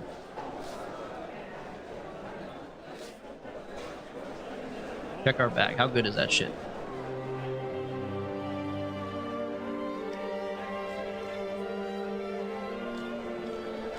We got swindled. We got absolutely swindled, man. Whatever. Let's go fight the Archmage. The pillory. We walk over to the pillory. Behind it, a gallows looms, swaying in the breeze. A prisoner is here, dressed in rags. The skin on his neck and wrists have been rubbed raw by the wood. He lifts his head just enough to scowl as you approach. He's brawny, but thinned by punishment. His shaggy hair covered in filth, clumping together in places. Taunt or beat me all you will. You'll teach me no lesson that a week in and out of this bane-cursed pillory has not taught me already. Unless you wish to feed me, be off. What if I free him? This chicken's gonna have some... Oh, this chick? Yeah, my character? I could free you. Looks at your disguise and shrugs. Of course you would. Any of you could. But you won't, will you? In return for information, perhaps. Whatever I can tell you, please. Quickly, before someone notice. Smash the lock. Pull at the wood. God damn it, I'm stupid. Why would I promise him I can free him when I don't know how to? And we always got dop. You can always dop it up. The lock still refuses to budge. It's infused with Mimite blood, you idiot. Makes it impervious to magic. Wish someone had bathed the bloody Archmage in this stuff as a baby. Well, good luck, brother. Good luck to that. The sun is almost set and the sky's a deep pink. A few yards from the square, a group of guards block the road. They stand sharp into attention, sheltered in the shade of a nearby hut. Two of them have snarling dogs on chains. You take a moment to regard the tower, unable to repress a shiver. It stands on the leveled peak of the mountain, which Mampang has built. At its very top is a tiny turret room, which must have a view across the entirety of High Zaman. The road is wide and clear, with the rising rocks on one side and drop on the other. There are no places to hide. One of the guards spies you and stamps forward. Taken in by your disguise, the guard gives you a friendly nod. All right. Long shift. Ah, yes, been here for hours. Nothing going on, of course. Looking forward to watching the fights at the mess hall. Ah, there are fights. Aye, the fights. Mess hall is always good for a punch-up. Nothing like getting some free grub and beating on drunken men who will clobber each other, if you ask me. Well, where's that at? You're about to move when a passing beggar stumbles into the guard. Watch it, she yells, shoving him aside. The beggar, clearly drunk, mumbles an apology. Not good enough, the guard snarls, advancing on him. You stand back and do nothing. The guard draws her sword and slices the man's legs from behind. He collapses as he tries to rise. You won't be running from anything for a while now, the guard says. The beggar crawls away, howling. Now look. Do I personally agree with what she did? Absolutely not. Do I wish to throw away everything we worked for? Absolutely not. You're an all-right sort, the guard remarks, still chortling to herself. Go on, go through, and if I see you in the mess hall, we'll down a flagon or two. Let's fucking go, dude.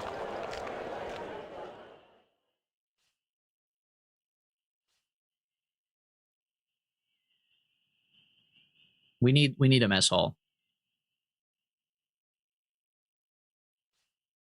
Fuck.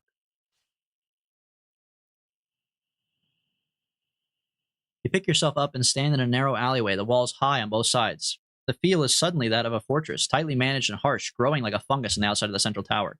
There's no way back now. Darkness closes in and you need to rest. You notice there are fewer people here. Mampang is home to many, but as you draw closer to the inner sanctum, there will be fewer and fewer citizens, but far more guards. You are entering the hornet's nest now. The alleyway runs to the right, but on the left is a low iron doorway. The door down to the city is locked. The moon climbs the sky, filling the world with a thin silver light. Well, we need to go... Oh, the mess hall. That must be this thing. We want to go to the left here. Look at the doorway. Tiny grill at eye level, which floats with a rich smell of what might be burnt meat. That's where we need to go.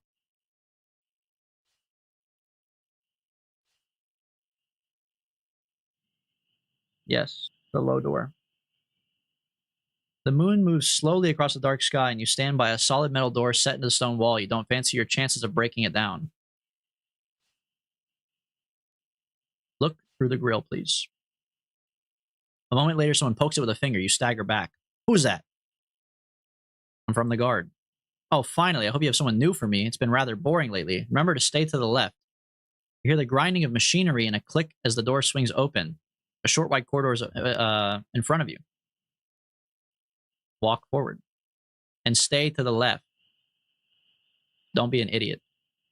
You hug the left wall as you were told to. Halfway down, a huge flail swings down from a hidden chain, filling the rest of the corridor. You hear a resounding laugh echoing from the chamber through a low arch at the end. You duck around through an archway and nearly gag from the stench. Dried blood paints the walls and floor, and scattered around the room are grisly instruments of torture. Standing in the middle of the room is a bowed, ugly ogre with a huge grin and a dozen scars. He wears a ragged black hood and carries a whip. Whee! Look at his ass. Enjoy my surprise? No. Gosh. Fine place you have here, though. Shanks. What you want, anyways? Just looking around. At Wash. At the great torturer's chamber. Well, now she's seen it. Don't step out of rank, so you'll be back. Okay. I thought this was the mess hall. My bad. Did not know it was a torture facility. Luckily, you passed no one. This area seems quite dead. You pass a low wooden door. Ooh, what the heck's in the door? A turret room. Where is the mess hall? This thing?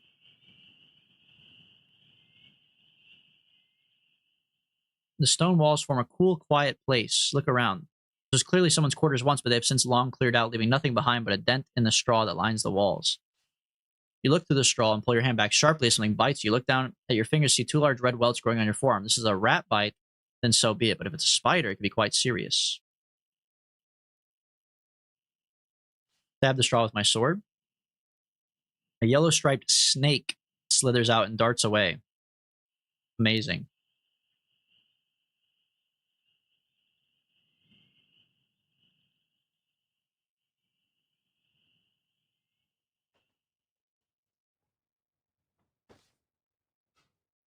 Small bell with a pull string is set above it.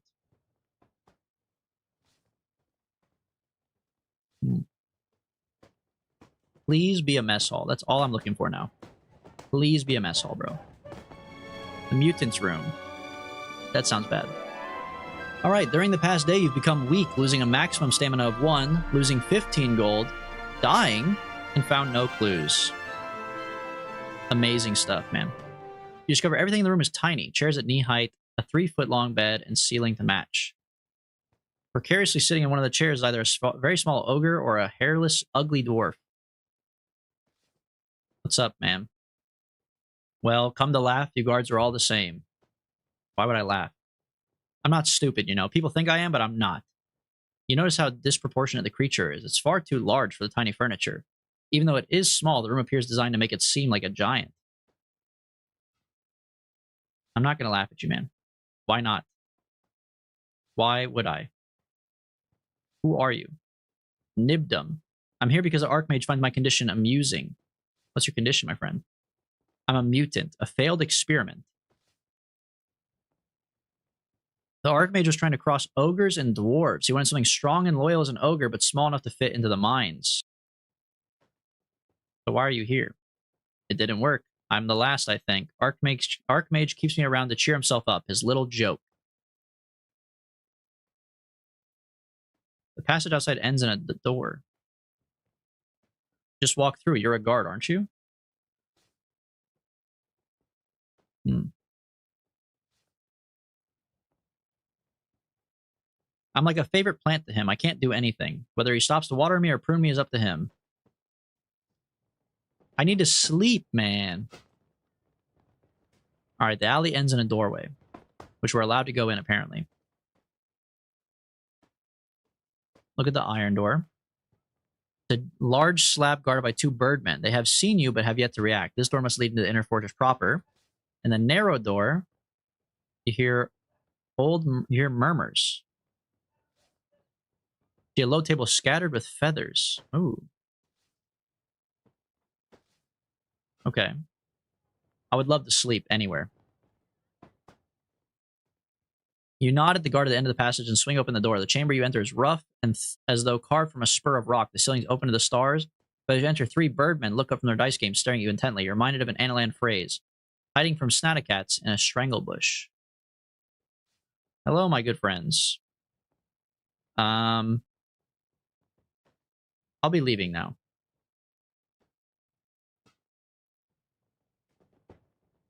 Okay. You cast a sidelong glance at the guards by the far door, sizing them up. They are birdmen, tall, strong, with savage clawed talons and beaks like pickaxes. One is missing a wing. They have seen you, but do not approach or call out, instead holding their post. It's most unnerving.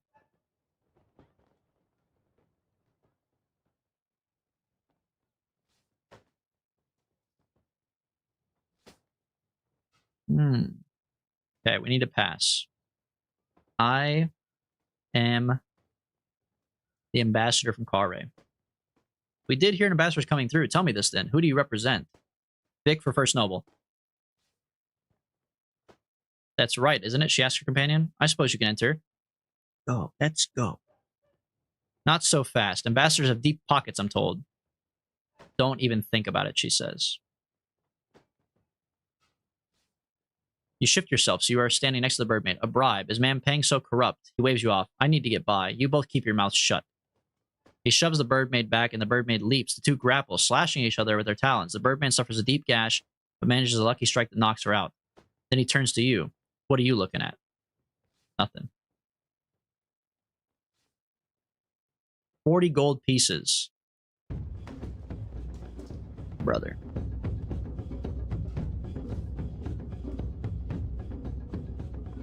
We're not ready to fight the Archmage, that's for sure. If we're dying to a birdman with 7 stamina out front.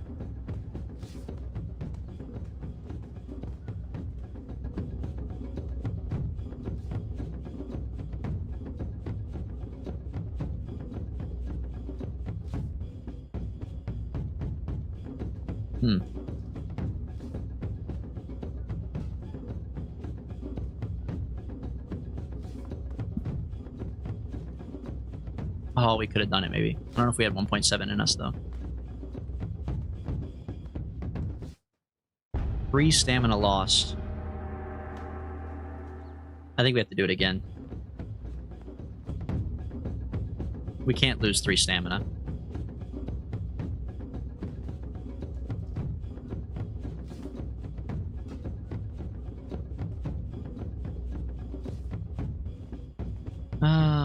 We lost 3 stamina again anyways. What the fuck up, bro? Alright. Whatever. You rifle through the pockets, find a black face mask. You've paid your toll in blood instead. I'm fucking destroyed, man.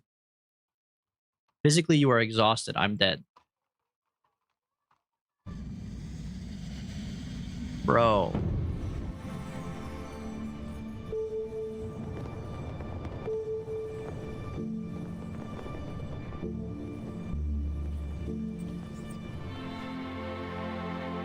No, I don't want to go back. Please, I don't want to go back, man. There's nothing to do over here. Oh, actually, wait, hold on. We do know something now. It's a little dangerous, but we can go fully heal if we walk all the way over here. Wait, what is this? 2 men in heavy robes sit before you. Did we not see this before? Hello.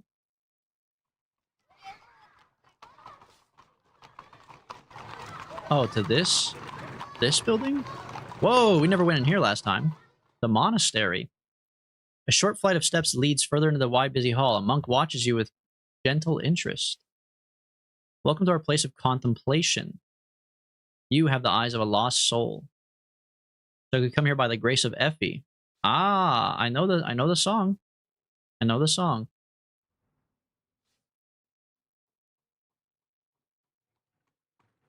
Interesting. Okay. Can they heal me here, please? Or can I get a new god, maybe? You climb the steps in the monastery building. This place seems rather busy for a monastery. Monks and citizens crowd around long tables, and there's small iron-lined windows dotting the walls. There's an intricate race course for rats? What the heck? There's a dice chamber. We have no money, though. You pause for a while to listen to the singing, a strange tune, restless, sometimes harmonious, but at other times horrifically atonal, as though all the singers are singing their own songs. Rest a while, please. Go to the altar, pray, get a new god. Please, anything, man. You stand and watch the service. The chanting's odd, a droning buzz lacking discernible phrases. You catch snatches of what might be words, but they sound like a strange imitation of language. Some monks are jovial. Snooze, bro. We took a damn nap. Behind you, the ceremony comes to an end and monks file past. The abbot himself emerges from the room in quiet discussion with a few senior monks. Hello. I would love to join your religion, please.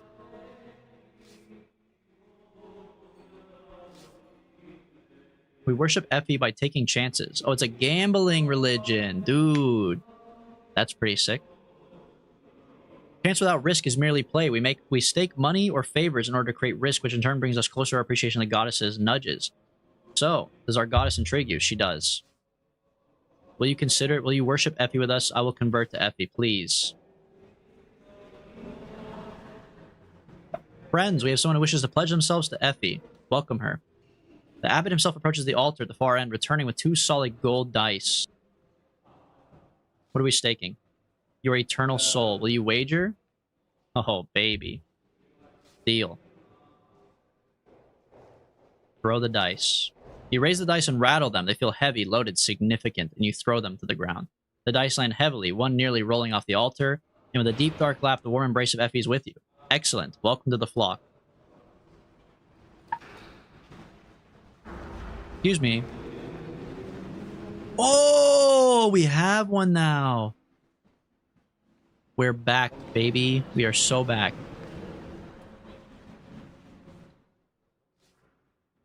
One of the habits looks to be your size, a large hood that will hide your face well. Though if you wear it, you'll have to take off the guard's uniform. Oh, we could become a monk. Wait, that's interesting. Maybe that's a good idea. Is that a good idea or no?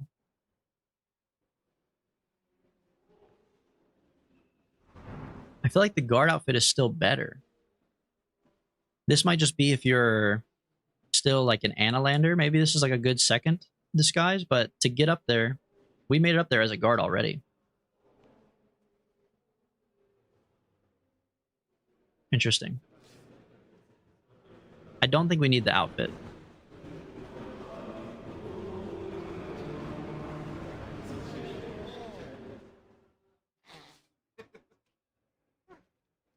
What's the rat run? I have no money to bet, so.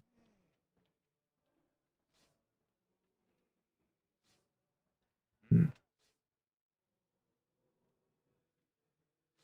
have no money, brother. Okay. 30 gold pieces. Man, we should have sold our teeth, maybe. I don't know. Why would I cast a spell? Okay, so what we need to do is head down the road.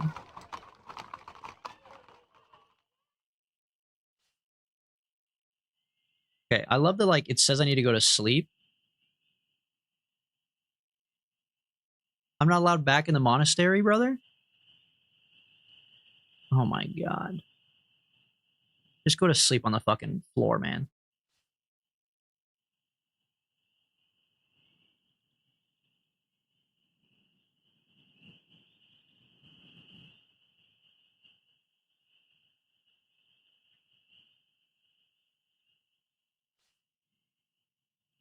Alright, we're going into this building. Sure, grab some sand. Who cares? We're going to this building to heal and to sleep. Hopefully. Sleep here.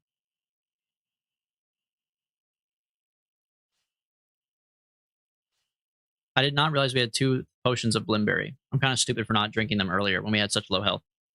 You roll over trying to sleep, but you cannot seem to rest. After a while, you get to your feet and begin to walk through the darkness. Crumbling walls and broken towers move past on either side. You're walking past an old crumbling tower when you hear voices. You listen closer. It sounds like a distant crowd, too far to even be on the other side of the wall. Where are they coming from? You knock on the wall, and a chorus of tiny screams ring out in response. Who's there? You fail to hear any acknowledgement. You look over the side and see a missing brick. A green-gray mold has covered the gap, coating the interior with fuzz. Voices are growing louder. You squint, peering at the mold. It's unusually shaped, varied in color with peaks and valleys. Tiny bumps dot the mold, and along with taller outcroppings that look like spires. Something catches your eye. Movement. Hundreds of tiny specks swarm across the brick. What could they be? Find a brick full of ants that are going to fucking bite us. You watch the hypnotic patterns in the mold moving this way and that, and they seem to grow as you stare, becoming veins, then branches, and finally streets and roads. The world around you is filling with gray, and the air turns to fuzz and smoke. Then you are sitting in a valley of soft gray grass. Oh, fuck. We got put on the brick. Overhead is the pitted underside of the next brick in the wall. God damn it. We got turned small and put onto the brick. The place you came from is indistinct. Everything out here is so large, and everything is impossible to discern. The hill you were sitting on obscures most of your vision.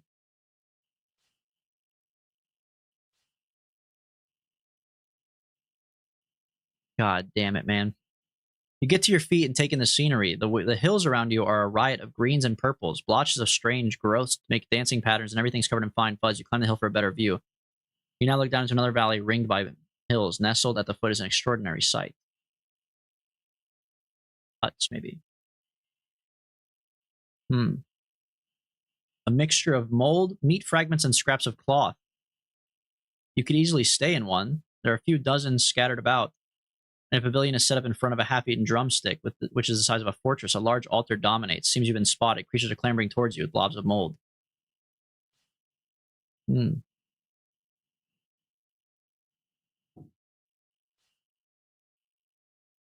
So we've been turned into a fucking ant.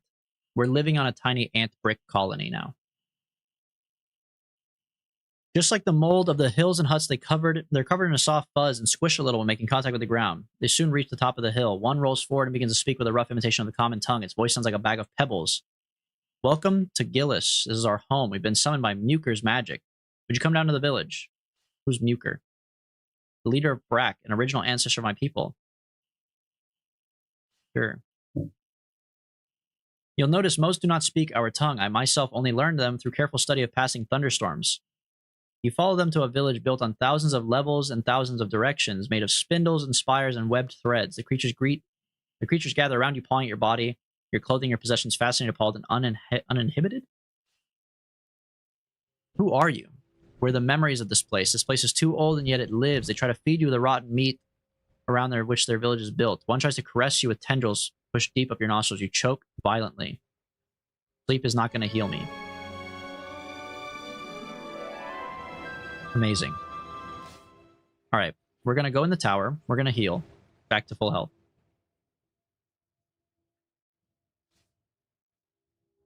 Now we leave.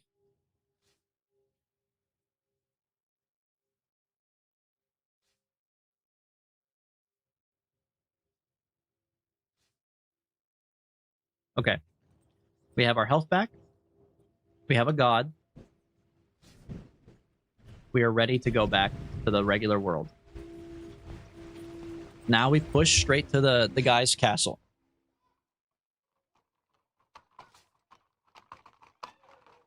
What is this? We need to dig a trench. What's with the trench, brother? The Archmage. We're digging a trench because he has a plan.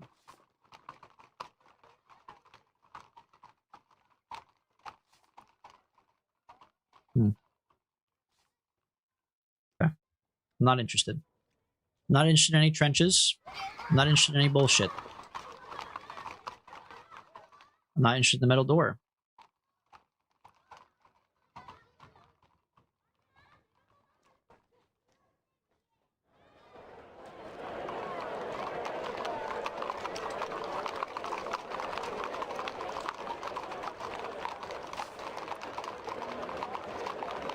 Oh, I wish we could free the guy. I don't know how to free him, though. We don't have his key.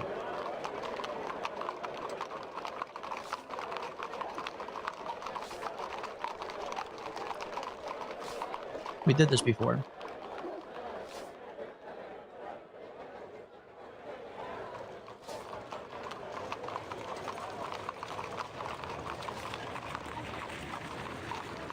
Okay, we clap her on the shoulder. We tell her goated.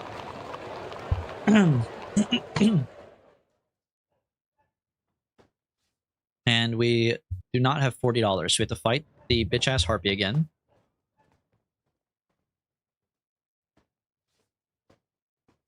We don't need to go inside the torture room.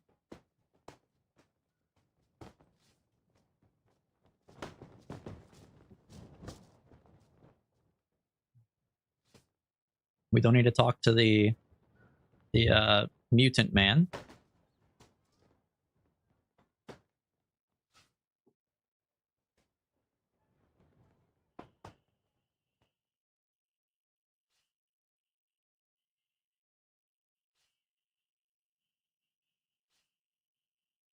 Okay.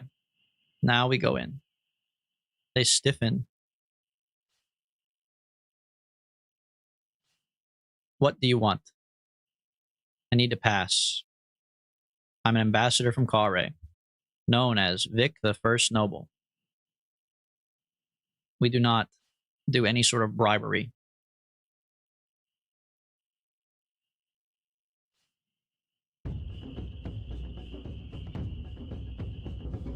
Okay. Spank them. Spank them again. Fuck, we should have spanked him again. We got him. We got him. Okay. Continue on. Let's go. That wasn't that bad, actually. All right. You emerge from the iron door. Another night begins. You should try to find a place to sleep, especially on an empty stomach. This is the east side of a wide courtyard that sits below the central tower of Mampang. Guards mill this way and that. And a short distance away, a wide set of steps lead up to the tower doors. The iron door leads south, and a door leads away into a nearby turret.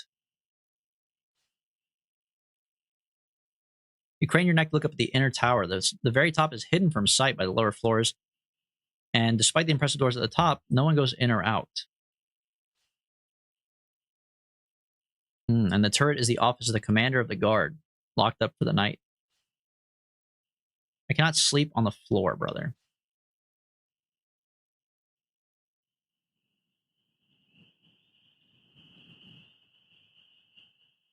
You step out into the center of the square, trusting your disguise to keep you safe. The moon rises. Thick, oily smells drifting from this building to the north. And the most impressive sight here is the deep, towering flight of steps that lead up towards the inner tower itself. On the other side of the yard is a large block of wood. It's crisscrossed with incisions and stained a deep purple color. Its use is clear enough.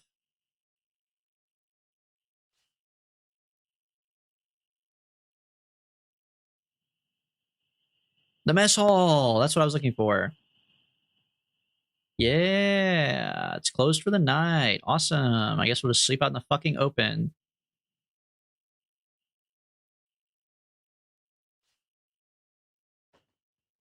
Okay.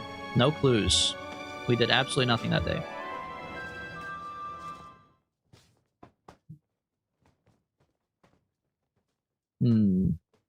Beastmen, orcs, and humans all hunch over bowls of stew. They also scatter around the mess hall, staggering with drinks. Serving goblins rush to and fro, avoiding the kicks and jeers of guards. You could try entering the mess hall and hope your disguise holds. Or do we just go straight up the steps to the Archmage? You make your way to the base of the great steps that lead up to the central tower. The early morning sun makes the air glow.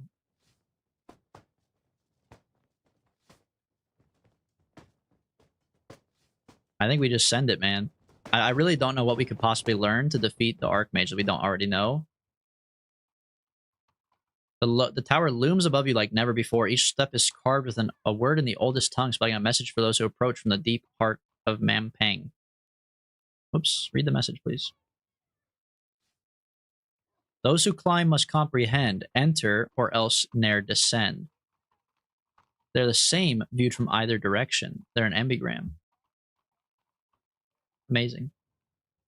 You stand in the dim shade by the colossal doors at the top of the stairs. The air moves a little around you, still icy but fresh. A silence descends, as though this was a quieter corner of the city than any other. Perhaps it has something to do with the doors themselves. Certainly a heavy magic exudes from them.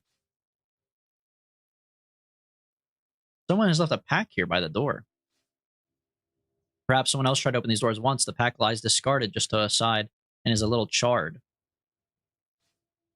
Looking at the steps on which the pack lies, there is the faintest dark mark roughly outlining a silhouette with an outstretched hand. Inside are a few glass bottles. One seems to be Blimberry, Blessed Water, and Fire Water. Trace out the carvings on the door. The carvings are obscene, distorted figures, perhaps once beautiful but now warped and bent by fire. In the center is a single stroke. Eye. You reach for the handle, quite sure that it cannot be so simple. A moment later, you snatch your hand away. It's blistering hot. Chance will help you now, Annalander, F murmurs. No, or turn back. Excuse me, F. You're saying that you know the secret?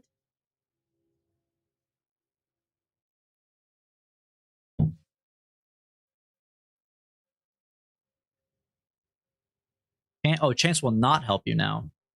No, or turn back. There's a spell to open the door. Is what you're saying. And it's not Zed, huh? Nope. Zob. Nope.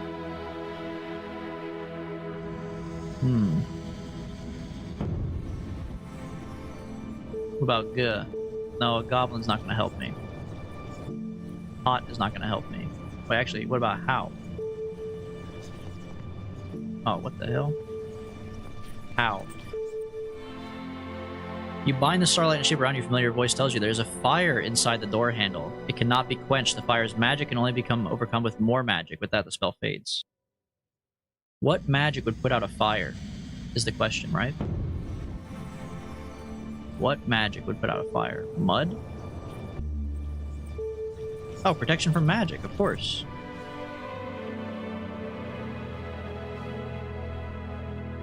There is nothing for it. You reach the handle and grasp it firmly. The response is immediate. Fire. Only your spell of magic protection keeps you from igniting like a firework, but even so, you're forced to snatch your hand away moments later.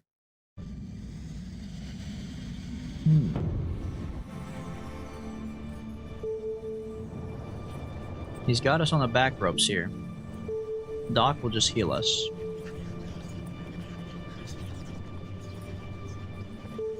Goblin's gonna summon a goblin. Hot's gonna be a fireball. Magic didn't help us. Oh, we could zip. We could teleport. Need a green ring, though. Tried Zob. I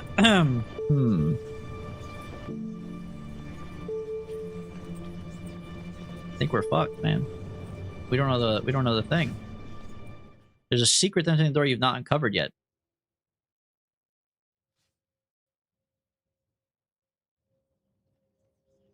Motherfucker, bro. Alright, let's go ask the commander. I bet she knows.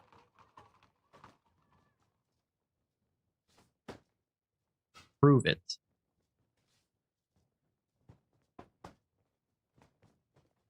He whistles and a few guards come running. They grab you roughly by the arms, which seems unnecessary since all they do is take you inside. The room is windowless, but lit by a half-dozen lamps scattered about. Khartoum, commander of Mampang, sits behind a desk carved in scattered parchments. You open your mouth to speak, one of the guards smacks you, silencing you. The Annalander stands right before me, murmurs Khartoum. You're missing a finger, just the way the serpents told it. I should have killed you as fast as possible. You're accusing me based on my finger? They tell the strangest stories about you. They say, for instance, that you're over 1,000 years old. They say that it was you that ravaged the world outside these walls, and though I do not know if it could be true or not. And what do you believe? I am but a soldier. I believe I can run you through with a sword, and if you get up again afterwards, I believe I'll run you through again. I think if I tossed you in our highest cell, you would not fly away.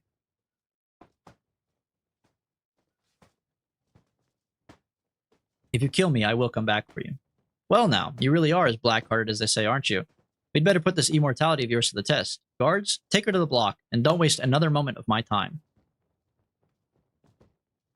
Grab the commander. But the guards will not fail to protect their leader. If your arms twisted up behind your back. God damn it, man. I'm gonna get executed at the chopping block? Welcome, he says. Always nice to see a new face. What would your name be then? Hate to have a face without a name. I'm the Analander. Well, that's an honor for me. I've heard quite a bit about you. Caused some trouble, I'm told. Good for you. Here is an end to your journey, then. The man suddenly falls silent, looking up at the tower above, as though something had caught his attention. You turn and look, but see nothing but sunlight. Yes, my lord. At once, my lord, the large man says to the empty air. He turns back to you. The order's given. Well, doesn't look good for you. Pray. Yikes, we've been executed. Okay. Well. Back again, are we?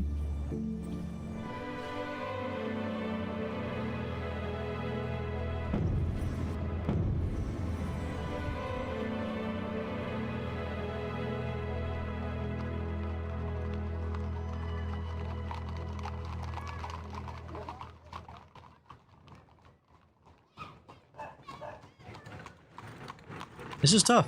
This is tough. I'm not really sure what to do.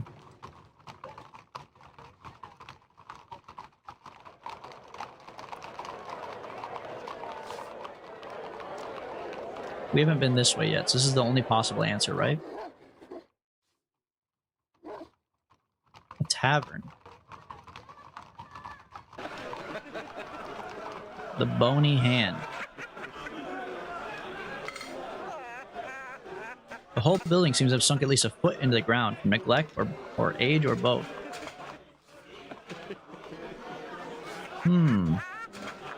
People to talk to. A dice table. You walk over to a group of black elves clustered by around a table. Empty cups are scattered on the floor around them, and the dagger sticks out. They're dressed in armor. They seem to be relaxed. Mercenaries. Look at this skinny one. Bet she can barely even lift the sword. The guard's going to the wolves, I tell you. At least I have the brains not to bury my blade in a table. You sweaty ratberry, shouts, but he prepares to throw a punch. Pass him the knife? What the heck does that mean? Pass him the knife.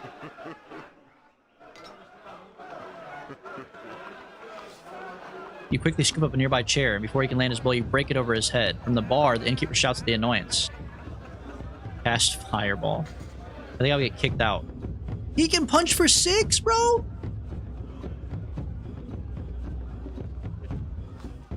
God damn it.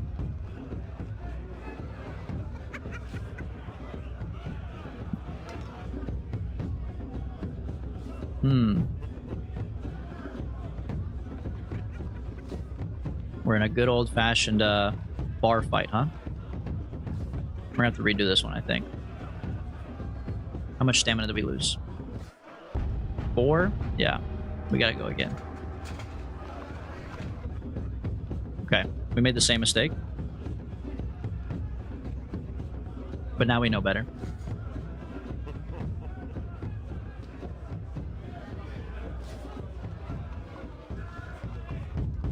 Yeah, we didn't learn anything. We don't know any better.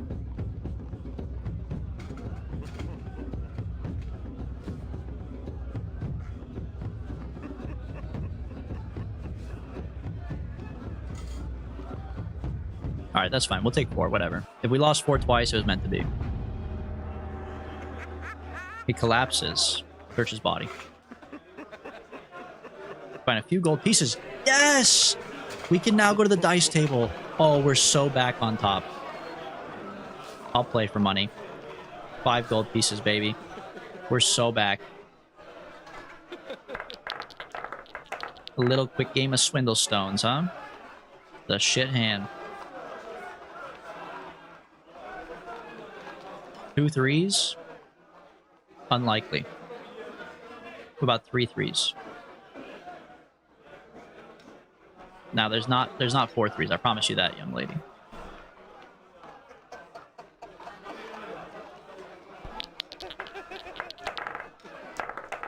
Oh, 3 2s.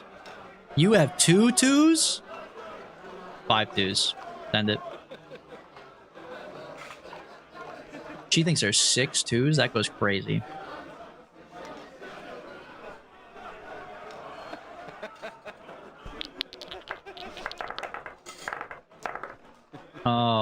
almost had a good hand. 2 4s is not bad.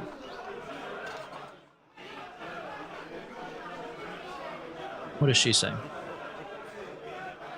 2 3s, huh? Probably true. I'm a bit 2 4s. 3 3s is unlikely, I would say. What did she bid before that? 2 3s? Or 1 3? No, she did say 2 3s. I have a 3, so there is 3 3s. Maybe she has 3 4s. Please. Fuck. She doesn't have a 4, huh? Damn it. There was 3 3s, though, so... not much I could do about that one. You think there's 1 3? I think there is 2 2s. You think there's 2 4s?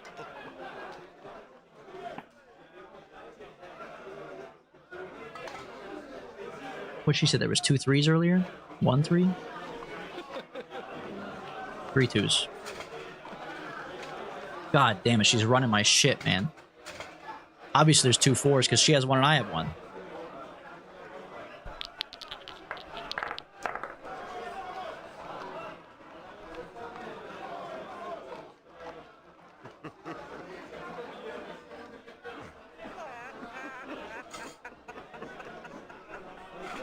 Two twos, not happening. Not happening. We are fighting for our lives for this money, man. Because I got robbed earlier, basically. I don't know why my camera keeps on moving like that. Let me fix that.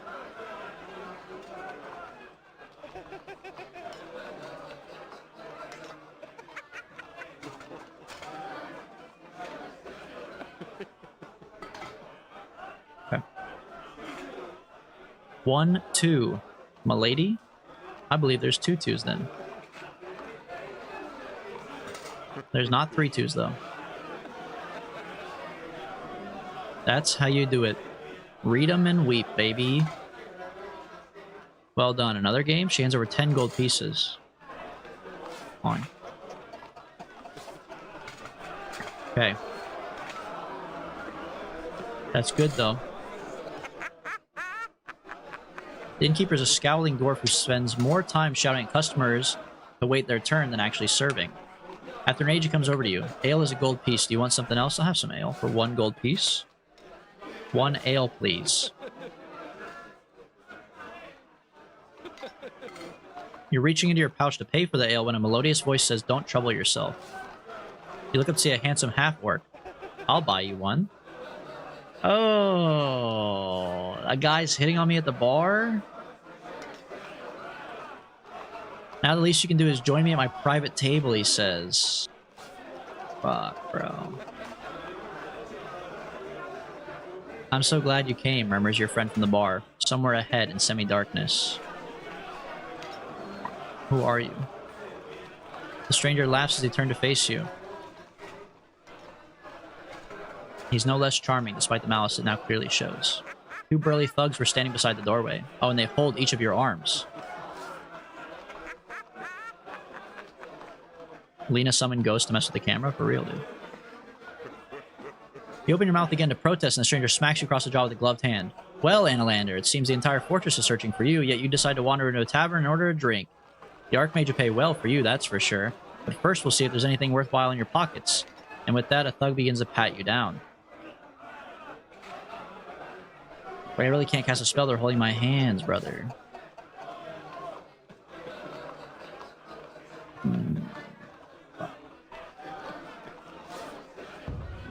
Okay, well. Oh, the pray worked! We prayed, and then we used our strength to get out. This guy's fucked now, brother.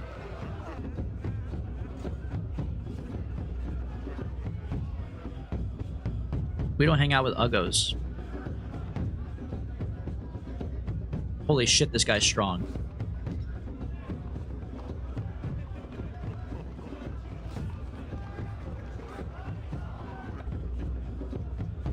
Okay. That's fine. That's fine. It's okay. We just restart. Now we know. He comes out swinging in the beginning. Do we have him in the beginning, this one? Okay, we have this one on him. And then we have to defend.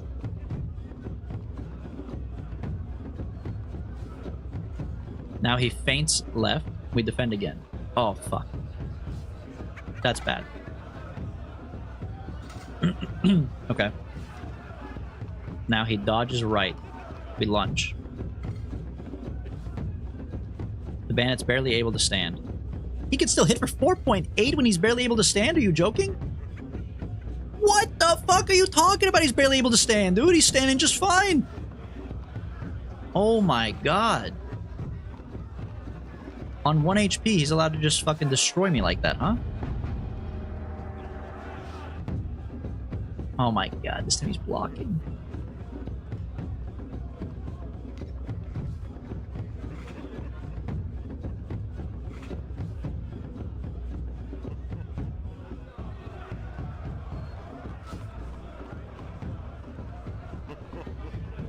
Fuck, I should have attacked him there. We got him.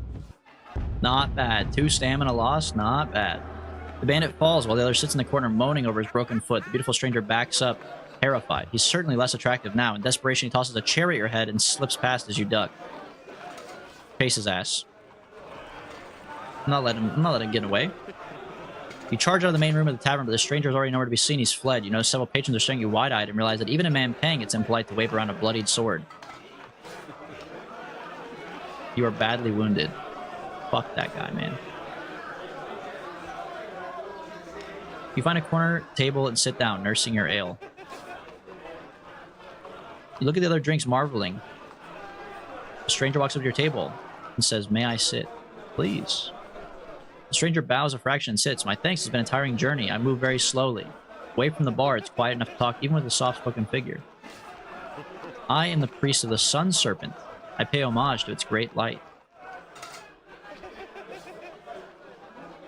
Why is your face covered? "So I'm not blinded by the glory of the Sun Serpent. To gaze upon its light would be too much for the eyes of a mere mortal." He's traveled from the southern sea where the serpents are properly worshipped and walked the breadth of this world trying to bring the serpent's light to the masses. Most choose to remain ignorant, though. I heard that the Archmage has some connection to the serpents. Fools claim he commands them, but that's obviously a fiction. He must be another worshipper that have seen fit to aid. He shakes his head. "The Archmage has not seen fit to grant me an audience. I gather he sees very few these days. Perhaps he's ill."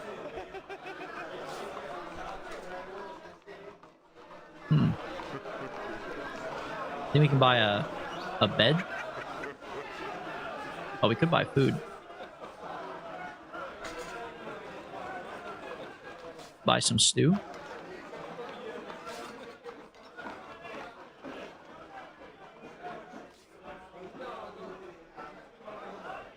Okay. Not horrible. We have 8 gold to work with. We can always gamble to get some more. We learned some stuff.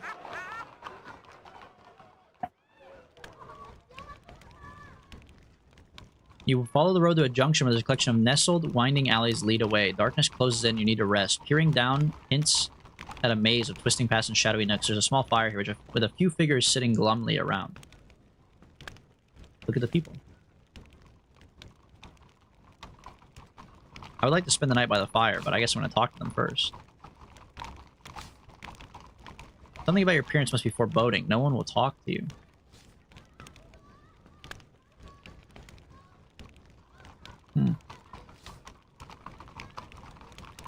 They probably don't trust that I'm a guard, you know?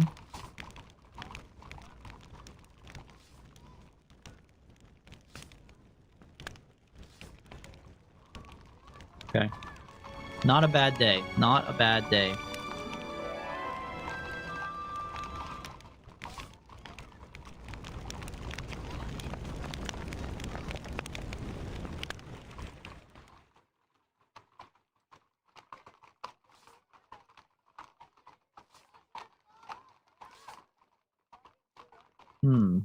There's a square of people. There's a food server. I would like to go through the door here. You make your way to the far wall, where there's a low door. The guards have noticed you, but your disguise appears to reassure them you're not stopped.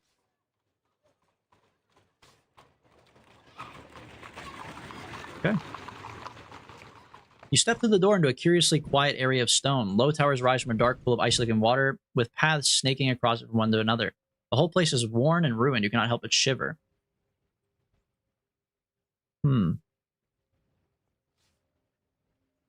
of the towers rise to the height of trees while others have been cut down. I'm just hoping there's something in here that's worth it, man. Something in here. What is that? We have to go over there. To get there, we'd have to go this way, though. Right? We have to go this way. Up ahead is a tower surrounded by thick mud. South appears another tower with some kind of black carapace.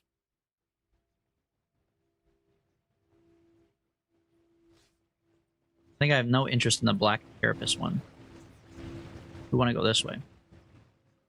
Few clouds move across the heavens. You cross the water and push your way inside the crumbling tower. A fetid scent assaults your nostrils. The inside of the tower is cavernous. The stone floor in which you stand has been turned into a thin strip of soft earth choked with the reeds, and beyond it is a deep pool of foul-smelling water. The swamp, huh? Insects buzz and the reeds rustle as creatures pass within you. You cannot spot the ceiling of this room, but there must be one. The center is a marsh with a platform of low... Oh my god, I can't read. In the center of the marsh is a platform with a low hut sitting on it, perched on rotten stilts. Well, I want to see what's inside the hut, brother. Okay. Walk to the hut. The boardwalk begins to tilt sideways and you scramble to keep your footing. It's about to collapse. Leap. As the boardwalk begins to slip into the marsh, you leap with all your strength, flying through the air. You slam into the edge of the hut's platform, scrabbling for purchase as you wheeze from the impact. You pull yourself up.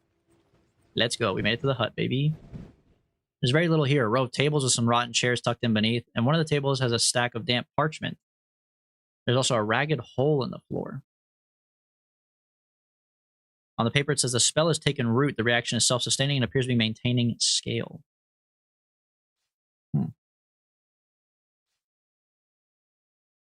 We gotta go in the hole, baby.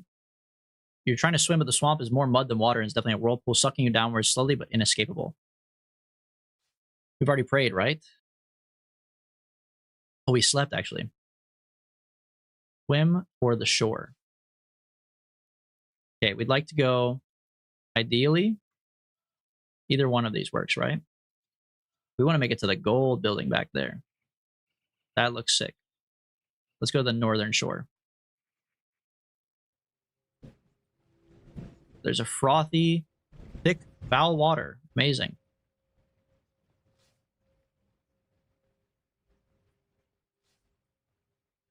Oh, God. You toss a rock in the froth and something begins to rumble. The water sloshes over your boots and something huge bursts out. It towers over you, a lumpy mass of mud and reeds. Massive arms stretch out and a huge, gaping mouth opens. Slime eater. Okay. We're fighting a slime eater, huh? Wow, he's goated.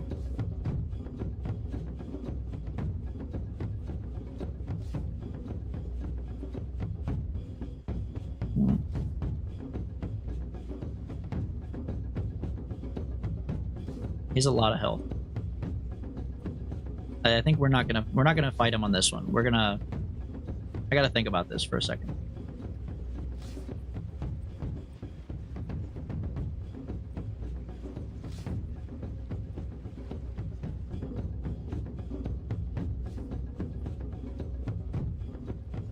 Okay. Try again. I'm gonna save the game here.